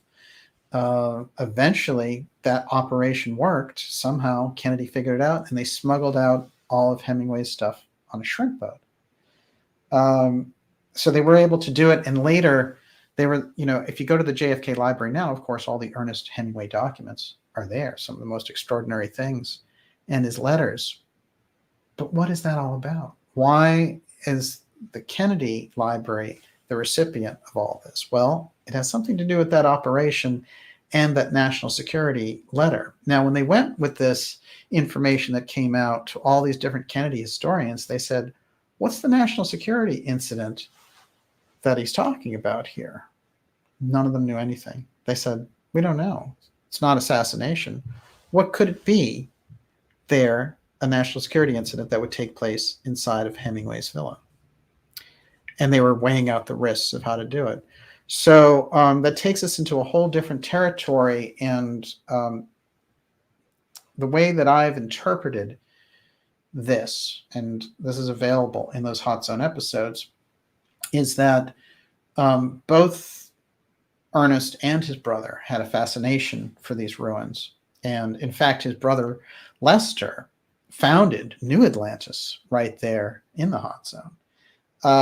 And he did these TV specials about looking for Atlantis and, going into the Bimini well, which is a restorative, rejuvenating well that's supposed to be Ponce de Leon's fountain of youth. So when we look at these things, if we can get kind of a different eye of history and forget about what we're told about these incidents, we can put together the dots and say this: Hemingway's on Bimini, moves to Cuba. He spends all this time looking for ruins. Lester Hemingway, who founds New Atlantis, including his own stamps and all this other stuff, founds a nation. He's flying in over Cuba, and he sees, after a hurricane, an entire city underwater. Later, of course, we showed that off the western tip of Cuba in 2001, Polina Zalitsky found that city, and then eventually her discovery was hushed up. But so much of it's on the record, it's hard to hush it up. Part of the hushing it up was putting her in a Mexican prison, by the way, which she got out of and back to Canada. But if you want to get somebody to stop talking about something, that's a pretty good way to do it. Everyone, you're watching the Dark Journalist Show. Whew. We're in X Series 115 here, the secret space shock. Is it a UFO threat, or is it a deep space fake? We're going to be going for another, say, half hour here, and we're going to go underwater as I promised. let's do a little bit of that now. We have Carolyn Goida out there, Kat Goida, running the Ideas Room, and it is a fantastic crowd out there tonight. It's great to have everyone here with us. All right. We have to find out about somebody named Scott Carpenter in order to understand this next segment. Carpenter was the second man in space, and he's one of the best known astronauts beside Gordon Cooper and John Glenn, and he's part of that whole group. So I'm going to do this in reverse order. I'm going to start at the end of his life and bring him back. At the end of his life, he starts writing these very interesting novels. This one's called The Steel Albatross, which is all about high-tech USOs, unidentified submersible objects, and the kind of underwater wars that take place. And there's a lot of echoes of the hot zone in there. And I think that Scott is telling us something in those books. As I mentioned, Scott was celebrated and really became one of the most important astronauts. And he was a favorite of President Kennedy, who really wanted to develop relationships with those astronauts that weren't just a commander-in-chief sending people off to do discoveries. He wanted to have that one-on-one relationship so they would tell him things directly and go around the military. This is a picture of JFK congratulating him for being assigned a mission to go into space. And something very strange about that picture. I don't mean to obsess about little details, but the size of the hand of this man in this picture, his hand is gigantic compared to Kennedy's. I don't understand that. And it's not an anomaly of a picture because I've seen it from different angles. But in any case, he's working in the very highest circles. And again, just like Cooper, Kennedy will send these people off to do secret errands and report back to him directly. One of the things that Kennedy has Cooper doing is looking in the hot zone, supposedly for nuclear sites, I believe for something else. Carpenter is also somebody who becomes the lead figure, and they call them aquanauts. So you got astronauts and aquanauts in this program called C-Lab, which had 3 different iterations. And C-Lab, I think, is fascinating for a couple of reasons, because it's the first project. It happens in Bermuda and the Bahamas, and it's the first project that's really testing long-term endurance underwater. However, T.T. Brown talks about the Caroline Group doing a similar experiment in 1932. So again, you know, the way that things are done publicly and what we know about them, I think, is very interesting.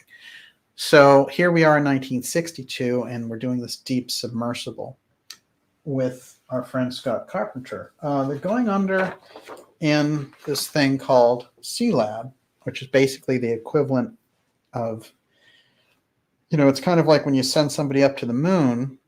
In this case, they're going underwater, and it's a different environment. What I find interesting about C-Lab is I believe that they're searching, just like they are in space, not just for here's the physical results of going to a physical place, but with their knowledge, I think that they're trying to figure out on a dimensional level, especially if you take into account the Philadelphia experiment and some of the things that T.T. Brown did.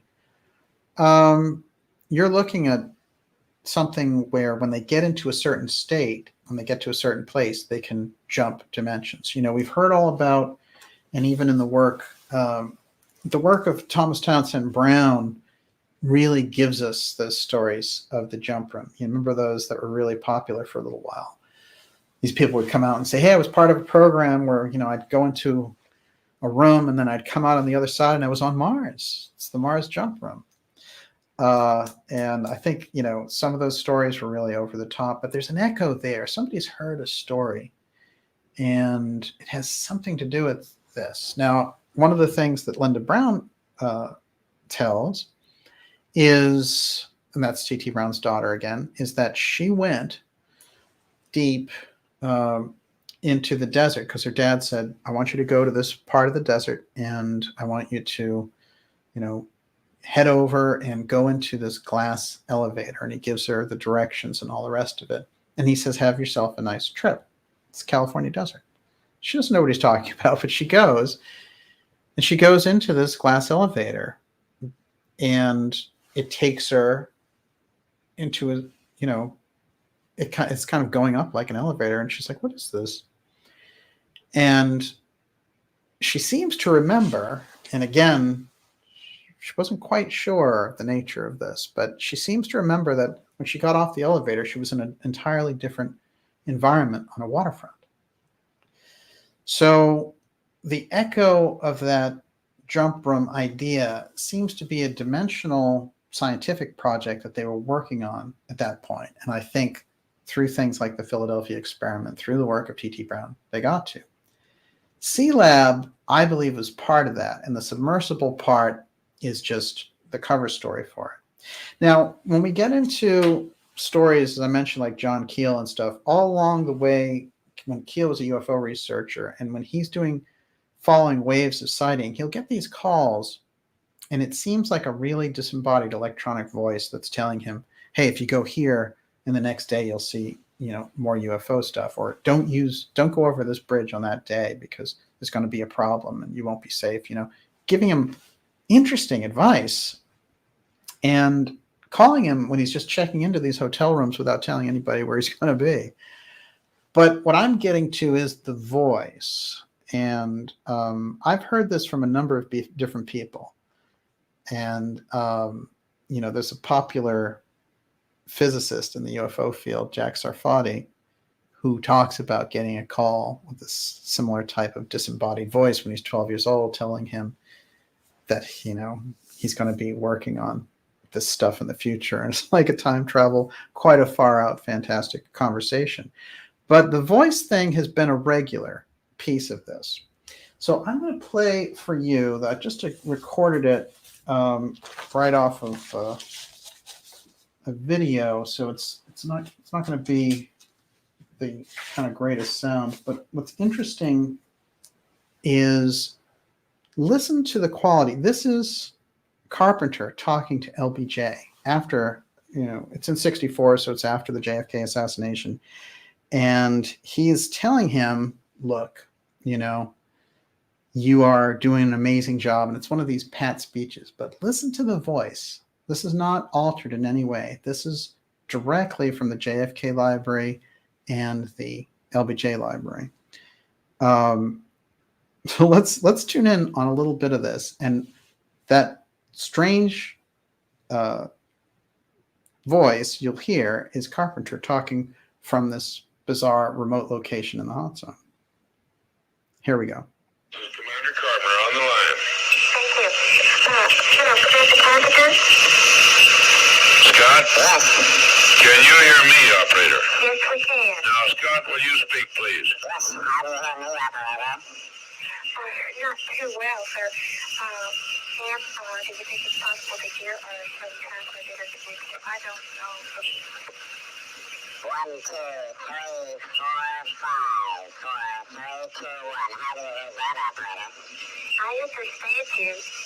Yes. But that's weak. I see. So, operator? Yes. We can't hear him. Is there Operator? you can do for a connection? All right. 1, 2, 3, 4, 5. How now, operator? Yes, we can understand you. Can you, ma'am? No.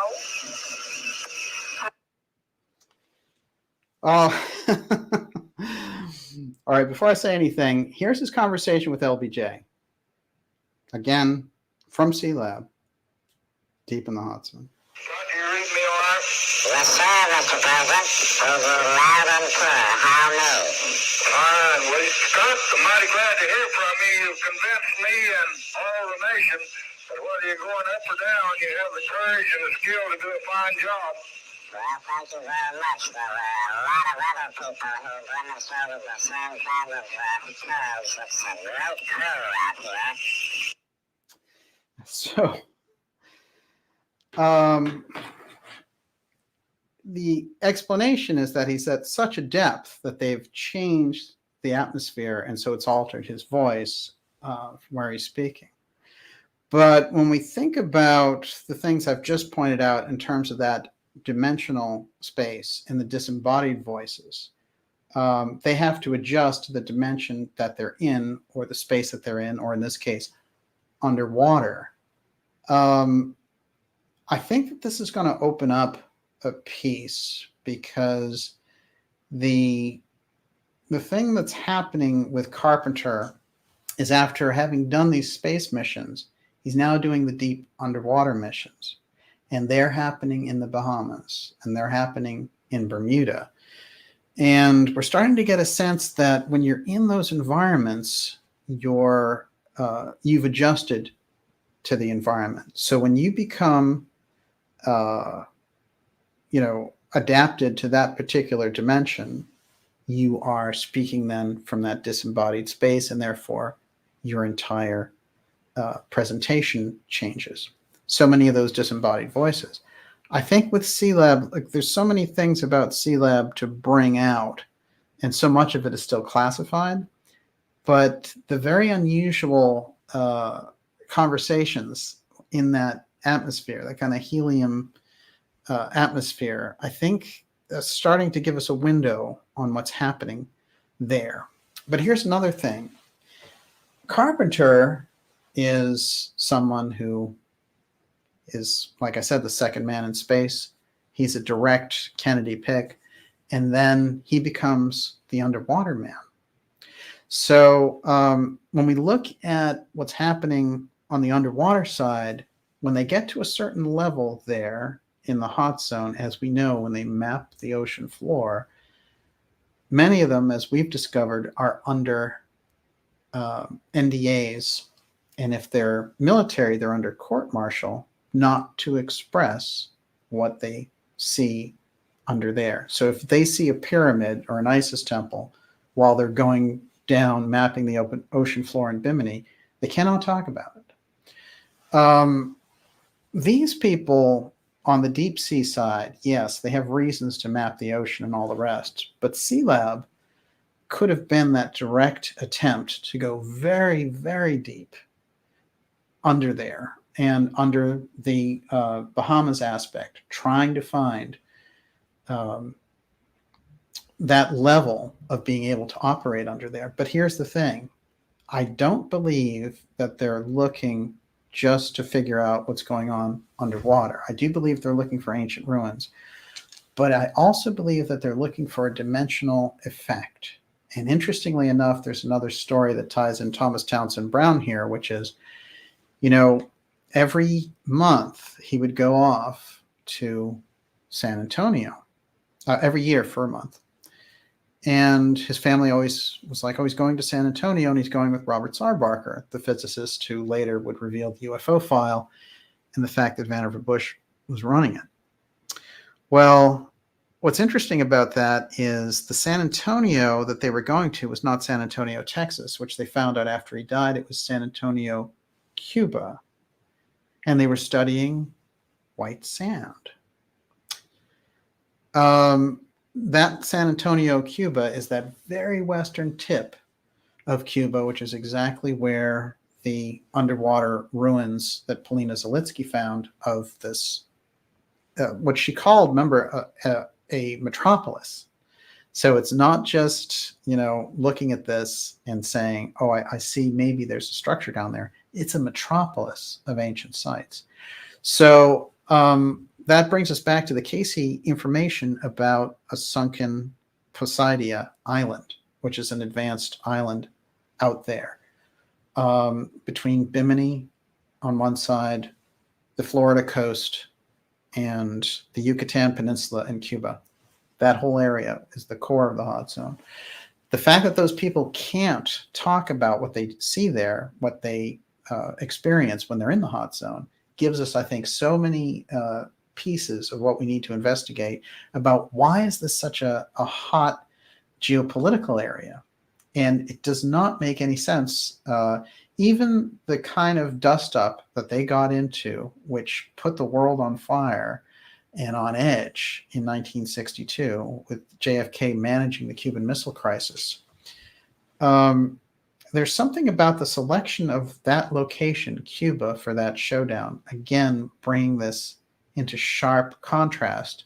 And when we think about what we talked about in relation to Hemingway and what we talked about in relation to his exploring those ruins and his brother founding the New Atlantis and searching for the Bimini temples and all the rest. And the other piece to bring into this is Hemingway got a reading, yes, but his mother was so close with the Casey family that there's a letter exchange where he talks, where Hugh Lynn, Casey's son, talks about going to spend a month now with Hemingway's mother in Chicago. Well, you can think about the types of friends that you have that you spend, you'll go visit for a weekend or a week or whatever. The type of closeness that you need to spend a month with a family. Think about that. So the Hemingways and the Caseys, very close. And everywhere around Hemingway, we have these strange pieces of the Casey story, Bimini, Cuba, and all the rest of it. And then we have Lester Hemingway with his Atlantis obsession. Obviously, there's a piece there which is crucial. And that's what we have going on underwater. When we invert that, just like we did with Scott Carpenter, who's off in space, but he's also underwater, you might remember that in part of this operation of the TTSA and Lou Elizondo, he's often saying, we don't know really where those aliens are coming from. They could be coming right here from underwater. So part of their op is geared around this piece as well. So when we look at it and we get into what's happening in space and what's happening underwater, these are the two areas that we don't really understand very well. All this emphasis around space now seems to be an emphasis around physical travel through space. Oh, we're going to fly with chemical rockets to Mars. We're going to mine things with chemical rockets, with people like Dr. Joseph Farrell say is not possible. And a lot of other people do too. So what is it that's really happening? What we could be looking at is in part of the discoveries, the Thomas Townsend Brown style activity, they've learned how to jump dimensions, and that gives them the ability to go from here to there dimensionally. So they're not talking about the physical movement of something to a different place and refueling and all that nonsense. They're talking about finding a way to jump dimensions to a different place. Some of the work that we hear about in echoes through Thomas Townsend Brown sounds like that. And it does not limit itself simply to movement from place to place, but it also seems to suggest from time to time. And when Thomas Townsend Brown was questioned by his aide about this, he said, in your lifetime, you'll see proof that this is possible. He'd already experienced it himself. Remember when he was looking over that body of water in prep school and this orb hit him, which is what we started out the story with. So when we go and we look at some of those aspects in relation to Brown, we're really seeing, I believe, that we're getting this piece, that we're looking at something which is simultaneously dimensional. That's why when the CIA says, oh, we're doing consciousness studies, we're great. We're going to give you a new human origin story and all the rest of it. They're trying to figure out on their side how to control that experience. And you hear so many of them talking about now in relation to the UFO subject, this guy who is a 25-year top CIA guy who runs TTSA, he wants to learn all about dimensional portals. And he's talking about, maybe those UFOs come through portals after all. That's giving us a real snapshot of them controlling this human origin story and really trying to control our activity in psychic space. That's something I think that we need to make sure does not fall into the hands of the intelligence agencies in terms of the experience of humanity in this period. Everyone, you're watching the Dark Journalist Show.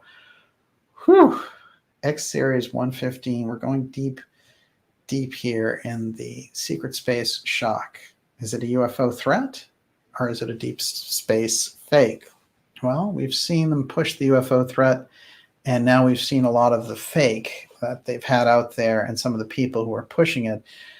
who are, let's say, sort of less than sincere on this. We are, I want to remind everyone to go to darkjournalist.com and sign up for a newsletter. That keeps us in touch, and it really gives us that back and forth corridor in case all the social media just decides to really get rid of us once and for all, especially after a show like this.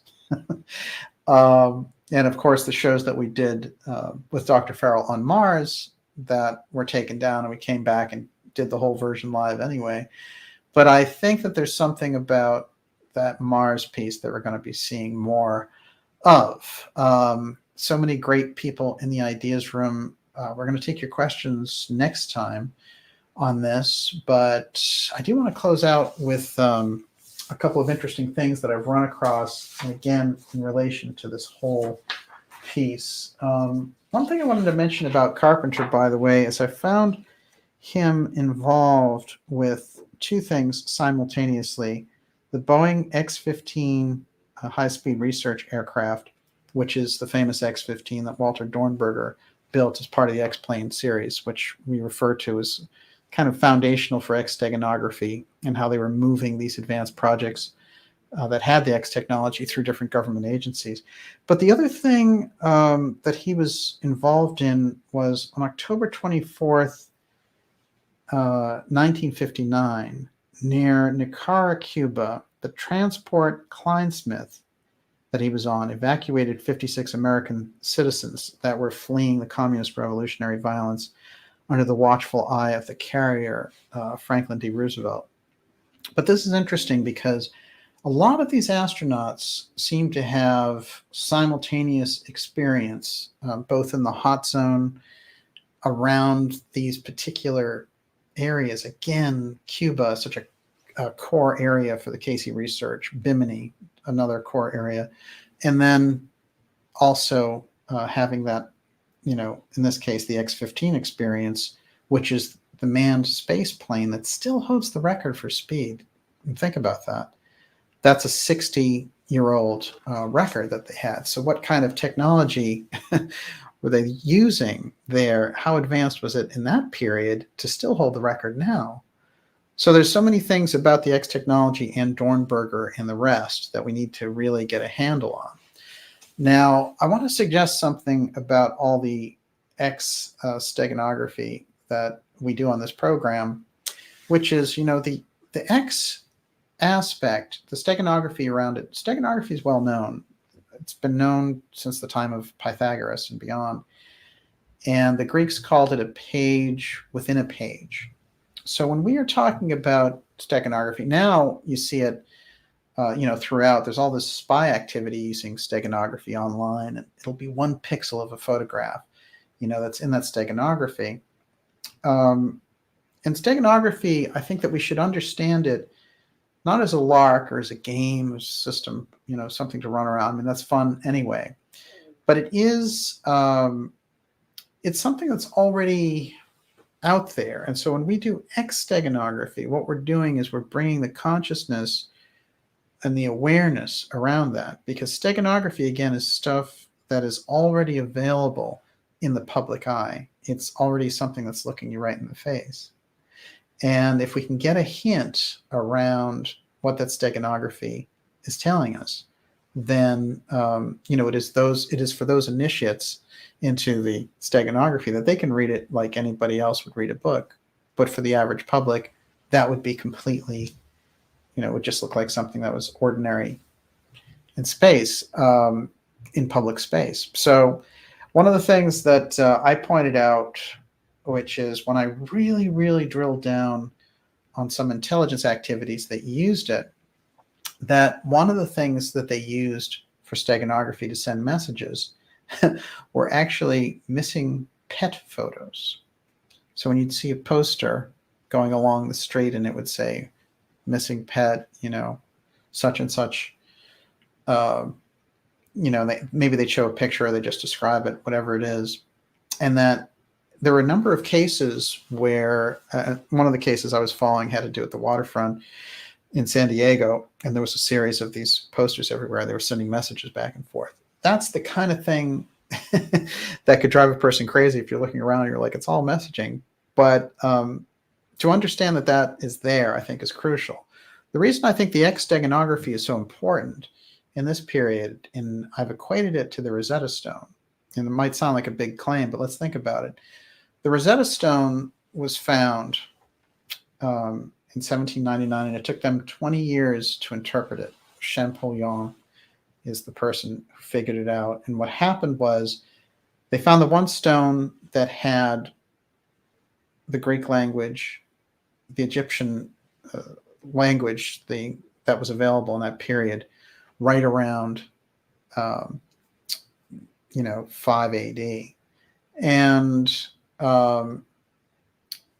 the whole Ptolemy period, which is that 500 BC, right up to when the Romans take over.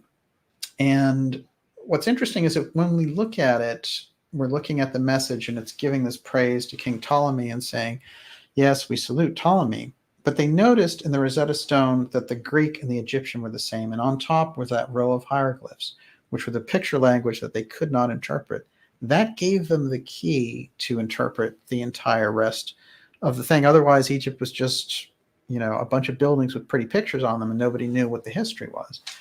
Well, that opened things up. This is the same type of system that I'm describing here. Steganography, when you get to this, lots of different types of steganography. But the X-Steganography seems to have real heavy-duty application when it comes to secret technology projects, and those are the things that we brought forward on the program. But it also goes back, and this is the thing I want to point out about the mystery school work. When you look at theosophy or anthroposophy, of these different types of teachings, those are public mystery schools. So they decided at a certain point, after keeping this information underground for years and years, to bring it out. So when we think about X and X-Steganography, I think we can get a better handle on it by thinking, okay, they kept these secrets for a number of years, and they had systems for keeping those secrets.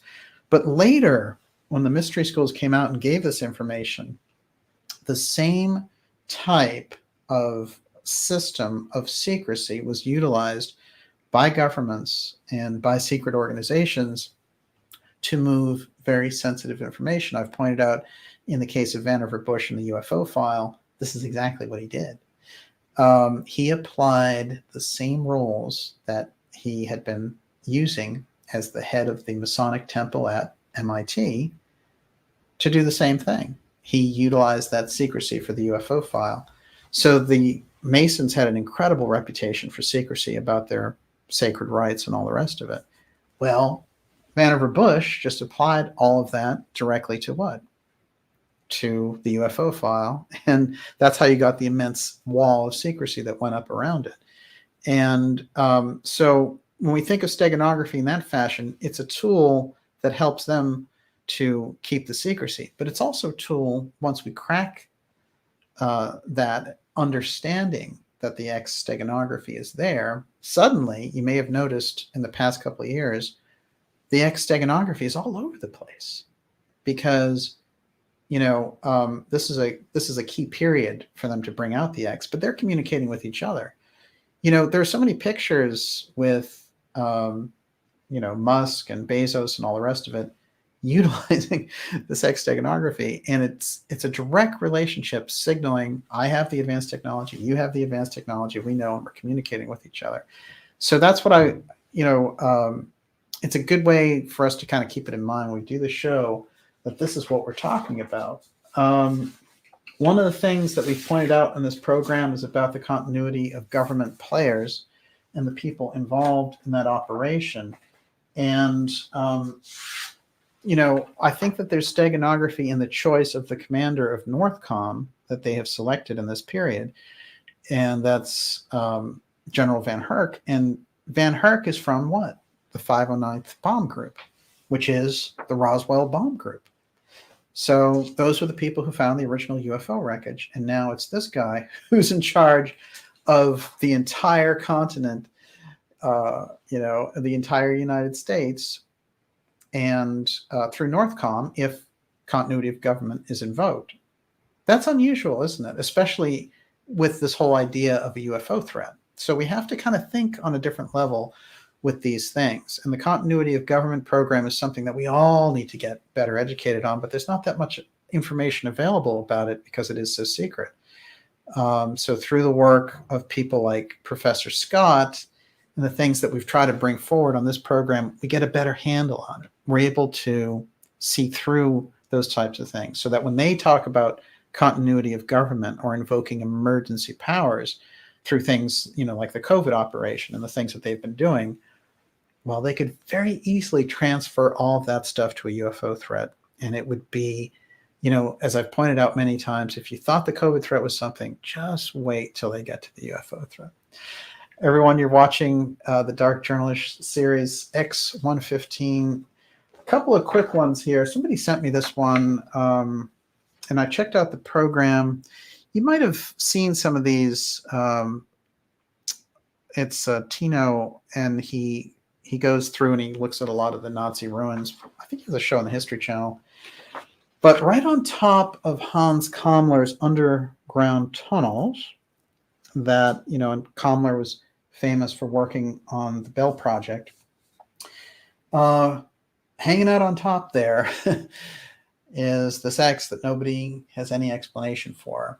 And underneath the intensive tunnel system where Kammler would ship those secret technology pieces back and forth. So the X technology and the steganography around it shows up in multiple locations, but it's always related to this advanced technology. Even if they're talking about an ancient technology, that X-Steganography is, moving along through the Book of the Dead. I mean, it goes back that far. And in many cases, it'll refer to the advanced Atlantean technology that blew the place up through the Two-Eye Stone in Poseidia off Bimini in the hot zone. This is the thrust of what the mystery schools told us, and who told it really in the most thorough fashion. It was the work of Edgar Cayce. So, very often you can see the references to Atlantis in Theosophy and the deep, information on cosmologically how humanity came in. We had a different type of physical form in the period through anthroposophy and the Rudolf Steiner work. But when you get to Cayce's work, he's going directly and showing you this is how the Atlantean civilization built itself up. Here's how the advanced technology destroyed it. Here's where they dispersed afterwards. It's such a thorough piece that I think that there's a reason the mystery schools changed the language to be that much more specific by the time they got to Edgar Cayce.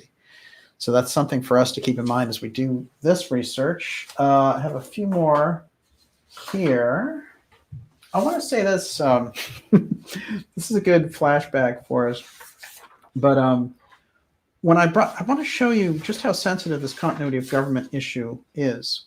When I brought up the continuity of government piece that they were trying to say in Newsweek now, they had this guy, William Arkin, who's really one of the experts on continuity of government. And Professor Scott will tell me, well, this guy knows a great deal about it, but his research goes nowhere because he won't ever mention the implications of continuity of government. So the COG program, it turned out he was using this whistleblower saying, Trump's going to invoke COG. This is right at that period where Trump was leaving office. And what was interesting to me was it seemed just the opposite, that COG had been invoked at the end of the Trump administration, and that they had tried to do this during this period when Trump supposedly had COVID. It was a very unusual period, and one of the things that happened there is that Trump came out and gave a speech, and Joseph Farrell noticed that the whole thing seemed to be rocking like he was on a boat, as if he had resisted a coup attempt just before the election actually was thrown. So Arkin, who is one of the top people at Newsweek and certainly one of the top authorities on COG, but in a limited way, whereas Professor Scott will give you the much deeper information. I pointed out that Newsweek had blocked me because I had identified one of the sources for his article who was saying, oh, Trump is invoking continuity of government, which I told you I thought it was exactly the opposite. And so Newsweek blocked me, and I tweeted that Newsweek is getting nervous at my ID of anonymous quoted source as retired COG Northcom Commander Terrence O'Shaughnessy, who was the one that was just in there before Van Herk took over. And Arkin reached down to the X series from his lofty perch there at Newsweek, and he wrote, "You are a fool. Captain Kangaroo. It's more like your speed." Some of you might remember that one. But it's worth keeping in mind just how much fear they have of revealing those pieces about the continuity of government program, that they would reach in, first of all, block the Dark Journalist channel on Twitter, and then to go in there and say, to take their top guy on the subject and have him say directly to me, "You're a fool, you're Captain Kangaroo." What does that tell you about the continuity of government program and the plans that they have? And remember that continuity of government, like the UFO file, is incredibly shrouded in mystery. You know, this thing was built up and it was created during the Eisenhower administration to survive a nuclear war. And it was taken over by Bush and Oliver North and all these other people to respond and take control and, null and void the Constitution under any emergency, not just a nuclear emergency. They changed that language in the mid-'80s when they were playing around with Rex 84 and other programs to round up citizens. Hello, Australia. I know you're being put into internment camps. When does the level of the international crisis come before the UN saying, what the hell is going on in Australia? Well, that could be a preview if we don't get our head straight about continuity of government and the powers that they think that they can seize, and they will, by calling something an emergency. And the best emergency that they have going on, they have this thing going on, this will take them to a certain level, but the thing that they really have is the UFO threat. That's the thing that they've been pushing. That's why you see Gillibrand out there. That's why you see Galeo out there. That's why Rubio's out there. These are the people. They're pushing forward. They're creating new offices. Every time you open up your web browser, there's a new UFO office story, right? Anna and ASRO and all the rest. So that's the one, in my opinion, that they've been building. And they've been building it for years, and don't think that they're not going to exercise it. Therefore, people's education in relation to the continuity of government program and the secrecy around the UFO file, along with the legitimate secret space program research that has been brought forward that we've done, not the Gaia freak show and the attempts to plagiarize that information, but the real core piece of it, which comes through the work of people like Joseph Farrell. That's going to be the kind of information and the kind of knowledge that will really bring us to a different place going forward. So we have to really keep that in mind as we go forward. The combination of continuity of government, COG, with the secrecy around the UFO file. How does it work? The UFO threat thing gives them the ability to call out the ultimate emergency. And those emergency powers, they create regional governors. We know that. And the COG Northcom commander, Van Herk, takes over the United States. That's the state that we're living under right now. So, that is literally all they have to do is call the emergency. And here's the other interesting piece of this that Professor Scott points out so well. When you, that National Defense Authorization Act for 2022 that's coming up, the one that they just signed, they're giving $800 billion. And they included this UAP research office, as I pointed out. Well, in there, every president has signed a clause that says the emergency powers of 9/11 are continued. So we are under a September 11th terrorist emergency that suspends the Constitution every time someone signs that bill. And if you don't sign that bill, you don't get the $800 billion.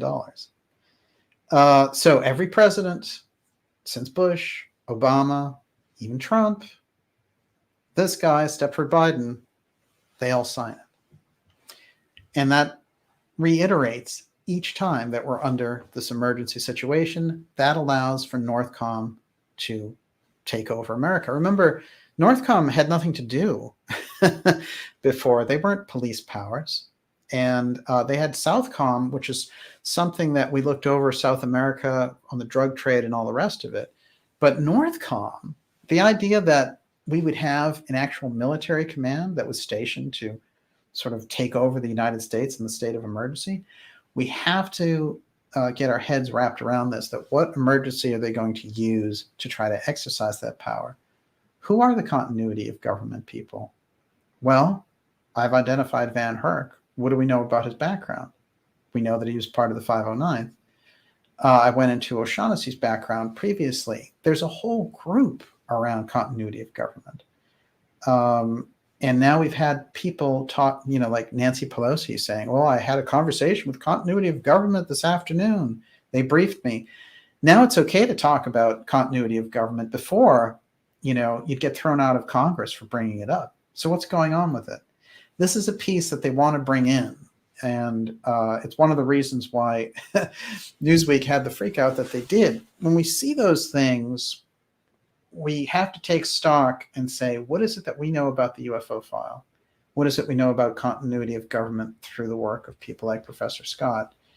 And how can we create that foundation of knowledge so we're ready and can diffuse that attempt on behalf of the government to completely take over the constitutional government of the United States under the guise of protecting us from an emergency, a UFO threat in this case. All that stuff with Avi Loeb, all that junk with Elizondo, CIA spending $10 million, $50 million on, the CIA spending that money on the TTSA. That whole piece, is so transparent now that we've been through it. We have experience. So we're giving out that information, and we're all, you and I in the ideas room, we're all getting our consciousness raised. We're aware, our awareness is growing around this. Unfortunately, what's happening in these different areas, even, of course, in the mainstream, they're just trying to program everybody. But in the alternative side, what's so disturbing, I think, is the UFO field, because those people who are at the top of that, like Pope and Knapp and all the rest of those people, Leslie Kean, whose uncle is Thomas Kean, who was the head of the 9/11 Commission, not exactly a transparent family there, and who was the 10-year live-in partner of Bud Hopkins, who did all the abduction research. Why doesn't everyone ever mention him? This stuff, and those writers and those researchers are taking, the book contracts and the TV shows and all the rest of it, but they are not warning their readers and their viewers, the people who listen to their output. They're not warning them about the UFO threat that's being built. That has to change. And the more that they try to silence, this type of work, and especially in the mainstream, they do it. But on the alternative side, there's also a fair amount of that saying, that's fear mongering. The CIA would never do that. That has to be turned around. The louder, the more intense that secrecy and that silence is pushed on us, the louder our response needs to be. And that includes talking about it and bringing it into the open.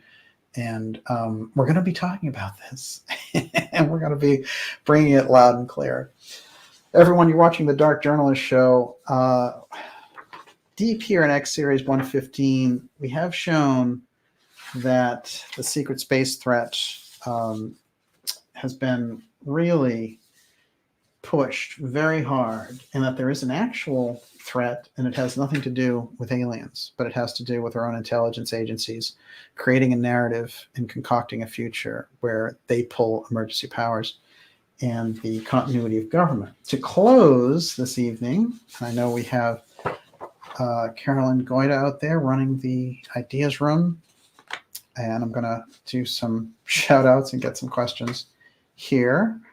I want to mention before I go the strange case of Utant, who was the head of the UN, and his strange relationship with James McDonald, who was an intense UFO researcher from the 1960s, and who sadly committed suicide. And if you want to believe that, McDonald thought the best way to do this is to go directly to Utant and talk to him about the UFO piece. And what he found out, to his surprise, is that Utant had spoken to a Wall Street Journal reporter named Drew Pearson and said to him, there are two big issues that the UN needs to deal with. Top priority, 1967, the Vietnam War and UFOs.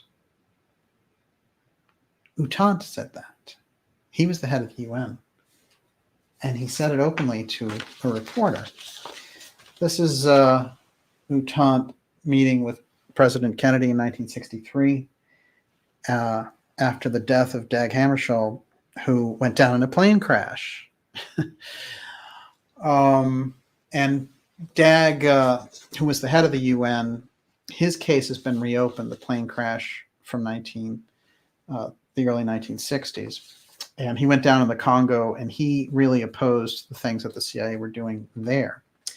So James McDonald, he made a few observations here. This is what he submitted June 7th, 1967. Regardless of what ultimate explanation is found for the UFO phenomena, the present scientific neglect and ridicule must be replaced by scientific concern and intensive study. My recommendation to the Outer Space Affairs Group is that it seek all possible means of securing worldwide attention to this problem. The first needs to be for erasing the ridicule that is quite clearly suppressing open reporting of sightings of unconventional objects in the air and on the ground. Secondly, the existence of an already available sensing system in the form of radar facilities must be recognized as exceedingly fortunate. At present, most radar sightings of UFOs are not getting into scientific hands. Disturbance of internal combustion engines coincident with close passage of disc-like or cylindrical unconventional objects is on record in at least several hundred instances. Often the disturbances are accompanied by broad-spectrum electromagnetic noise picked up on the radio waves. In many instances, compasses, both on ships and in aircraft, have been disturbed. Magnetometers and even watches have been affected. All these reports point to some kind of electromagnetic noise, electromagnetic side effects that offer promise for design of new sensing devices, which will only be developed when competent engineers and physicists take seriously the rapidly growing body of reports of close-range, low-altitude studies. So he's giving them a very solid place to start from. And Utant, after this comment to Drew Pearson, he gets these letters directly from McDonald after McDonald addresses the Outer Space Affairs Group. Well, what happens is a big pushback happens on Utant, and they say, oh, you don't take these Paris peace talks seriously in relation to Vietnam. You're talking about UFOs. You're making the UN a joke and all the rest of it. And Utant, who's a hardcore UFO believer, as we've discovered, who made the comment to Drew Pearson that James McDonald cites, and Drew Pearson talks about it and says, you know, he said that the two most important issues were Vietnam and the UFO file. And he said the UFO file, in fact, is far more important than Vietnam because it affects the entire world. So this is the state of open conversation about the UFO file in 1967. And then that got shut down. And they made Utant issue a statement saying, you know, the Vietnam issue is the most important pressing problem, and any reports to the contrary, you know, are not true. I totally believe that Vietnam is the main thing. And then U Thant never makes another public statement about UFOs ever again. But he did in 1967. So when they try to come out and say, hey, we have a UAP office, hey, the government needs to really look at this stuff. They've been looking, that was 53 years ago, 54 years ago. They've been looking, they've been watching, they've been redeveloping, they've already been doing this stuff. And in the hands of the defense contractors, like Lockheed Martin, like Boeing, and McDonnell Douglas and the rest, they are deep in a program of creating this infrastructure from space to control whatever is on the ground. And I think, as I pointed out tonight, they're also using that dimensional knowledge as well. So they're on such a different level. And the level of society that we're on is so schizophrenic because of the level they're operating on and the public level, which is, completely being attacked by so many different directions by what appears to be a kind of invisible enemy. We can't exactly see what it is or where it's coming from. So what we have is this incredible push now, as we're under these big pressing emergencies in different countries that they're using to lock down people in highly undemocratic fashion and outright fascist attempts in places like Australia. When we get into this deeper aspect of why they're pushing the UFO piece now, and when we look back to the work of MacDonald and what U Thant said, they understood the level of importance that this had in that era. So 50 years later, they certainly understand it. So we're not buying the suddenly, oh, this is important. So as we started out with Galileo and his whole background in psychological operations and crowd control in the jungle warfare, he's a very good person for them to select on the UFO front if they want to create a PSYOP.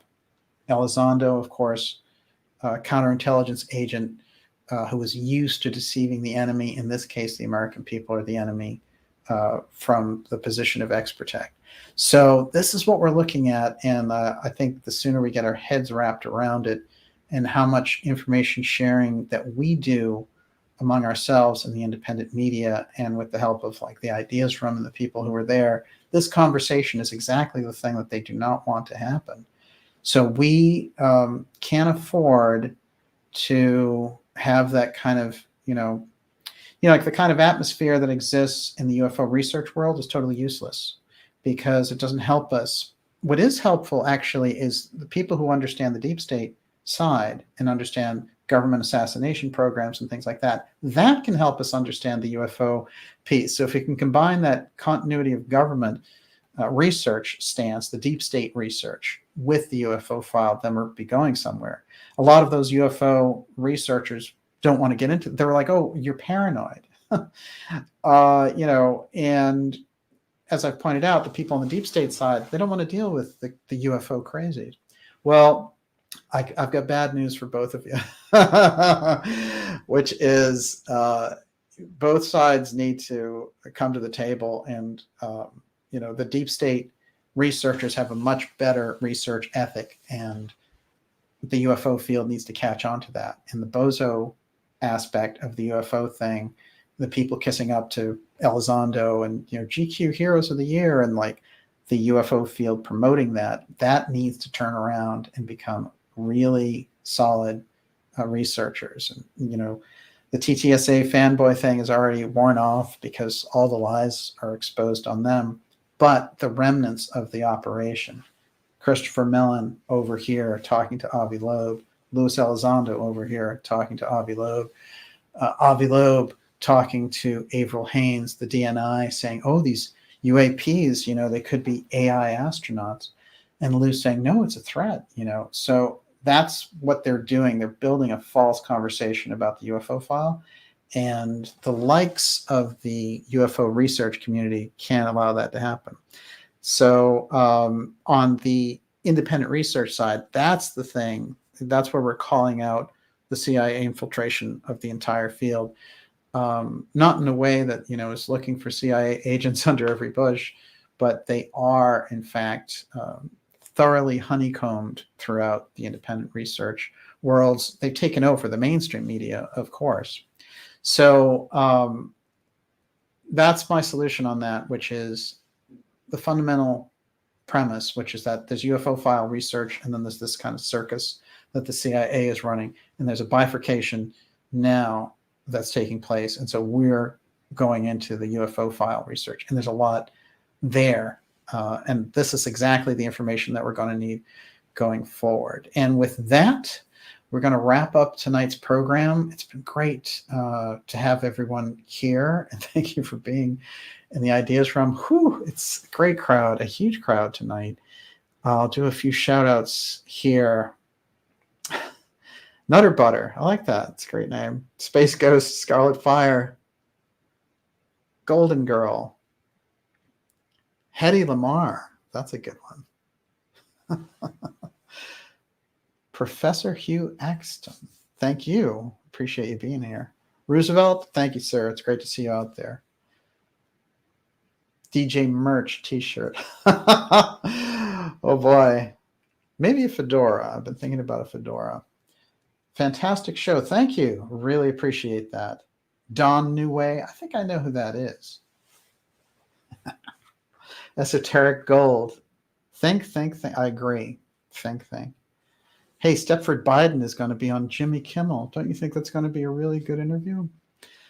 Carolyn Rose. Thank you. The top info in one place. Thank you. I appreciate that. Another great show. Jimmy Kennemer. Bethany Green. Great show, DJ. Thank you. Wow, I appreciate it. Karen Carpenter. Elemental Footprints. Steampunk outfit for DJ. I have to think about that one. That could be cool. Actually, I can think of a few really good examples. I'll figure out something. We need an Obama Hope style poster with TJ's hair. Okay, Lou Weed, be cool. Lou Weed, I like that. Almost 1,000 likes. Satellite of Love, huh? Please don't let us wait a week. Interesting. Well, we'll do reports as they come up for sure. At least we're doing a show once a week. Did well without Olivia, right? Yeah, well, without Miss Olivia, it's hard. Let me tell you. You always bring your best. Mary Lisner, thank you. B. Pinkerton, Ron Frey, T. Oliver. Wow, what a great crew out there tonight. Thank you for your super chats also. If I had them here in front of me, I'd shout them out direct. But thank you for all of that. UFO threat feels like a hamster wheel. Boy, is that true. Unbelievable. I think you nailed it on that. Olivia's awesome. Yes, absolutely. Send more ambulances. Everyone's got a sense of humor out there tonight. I like it. I want a DJ t-shirt that says interesting. Andy Jones. Nicely done. That's pretty good. It's either fascinating or interesting, but I guess Spock already has fascinating. Najat, it's great to see you out there. Whew. Picture a DJ in a tight silver jumpsuit. See, it gets strained. The later we go on, the stranger the comments get. I like it. Carl Young. Excellent. No question. That's great. Esoteric Gold. Wow, it's great to see everyone out there. I'm going to try this. For the first time in history, I'm going to highlight a comment. Let's see here. Michael Snow. It's great to see you, sir. Lou Weed. Going deep shot glasses. Oh. Yeah, but I don't drink those. It's kind of useless. Thank you. I appreciate that. There we go. I did it. Look, PRBR. Thank you. We are DJ's personal AI. Thank you, Melanie K. Excellent. Lou 19. Beth Barry. Wow. Great to see everyone here tonight. We will be back next week And thank you again, Carolyn, for running the ideas room. You did a stellar job. And Kate's out there. It's great to see you. Space Ghost, thank you, sir. Much obliged. We will see you all next week, and have a fantastic weekend. And we'll keep an eye on this ever-changing intel manipulation of the UFO file. But I hope we delivered some great information for you tonight. And, it says end broadcast, but really never ends. So we'll be back with you next week. Bye-bye. See you soon.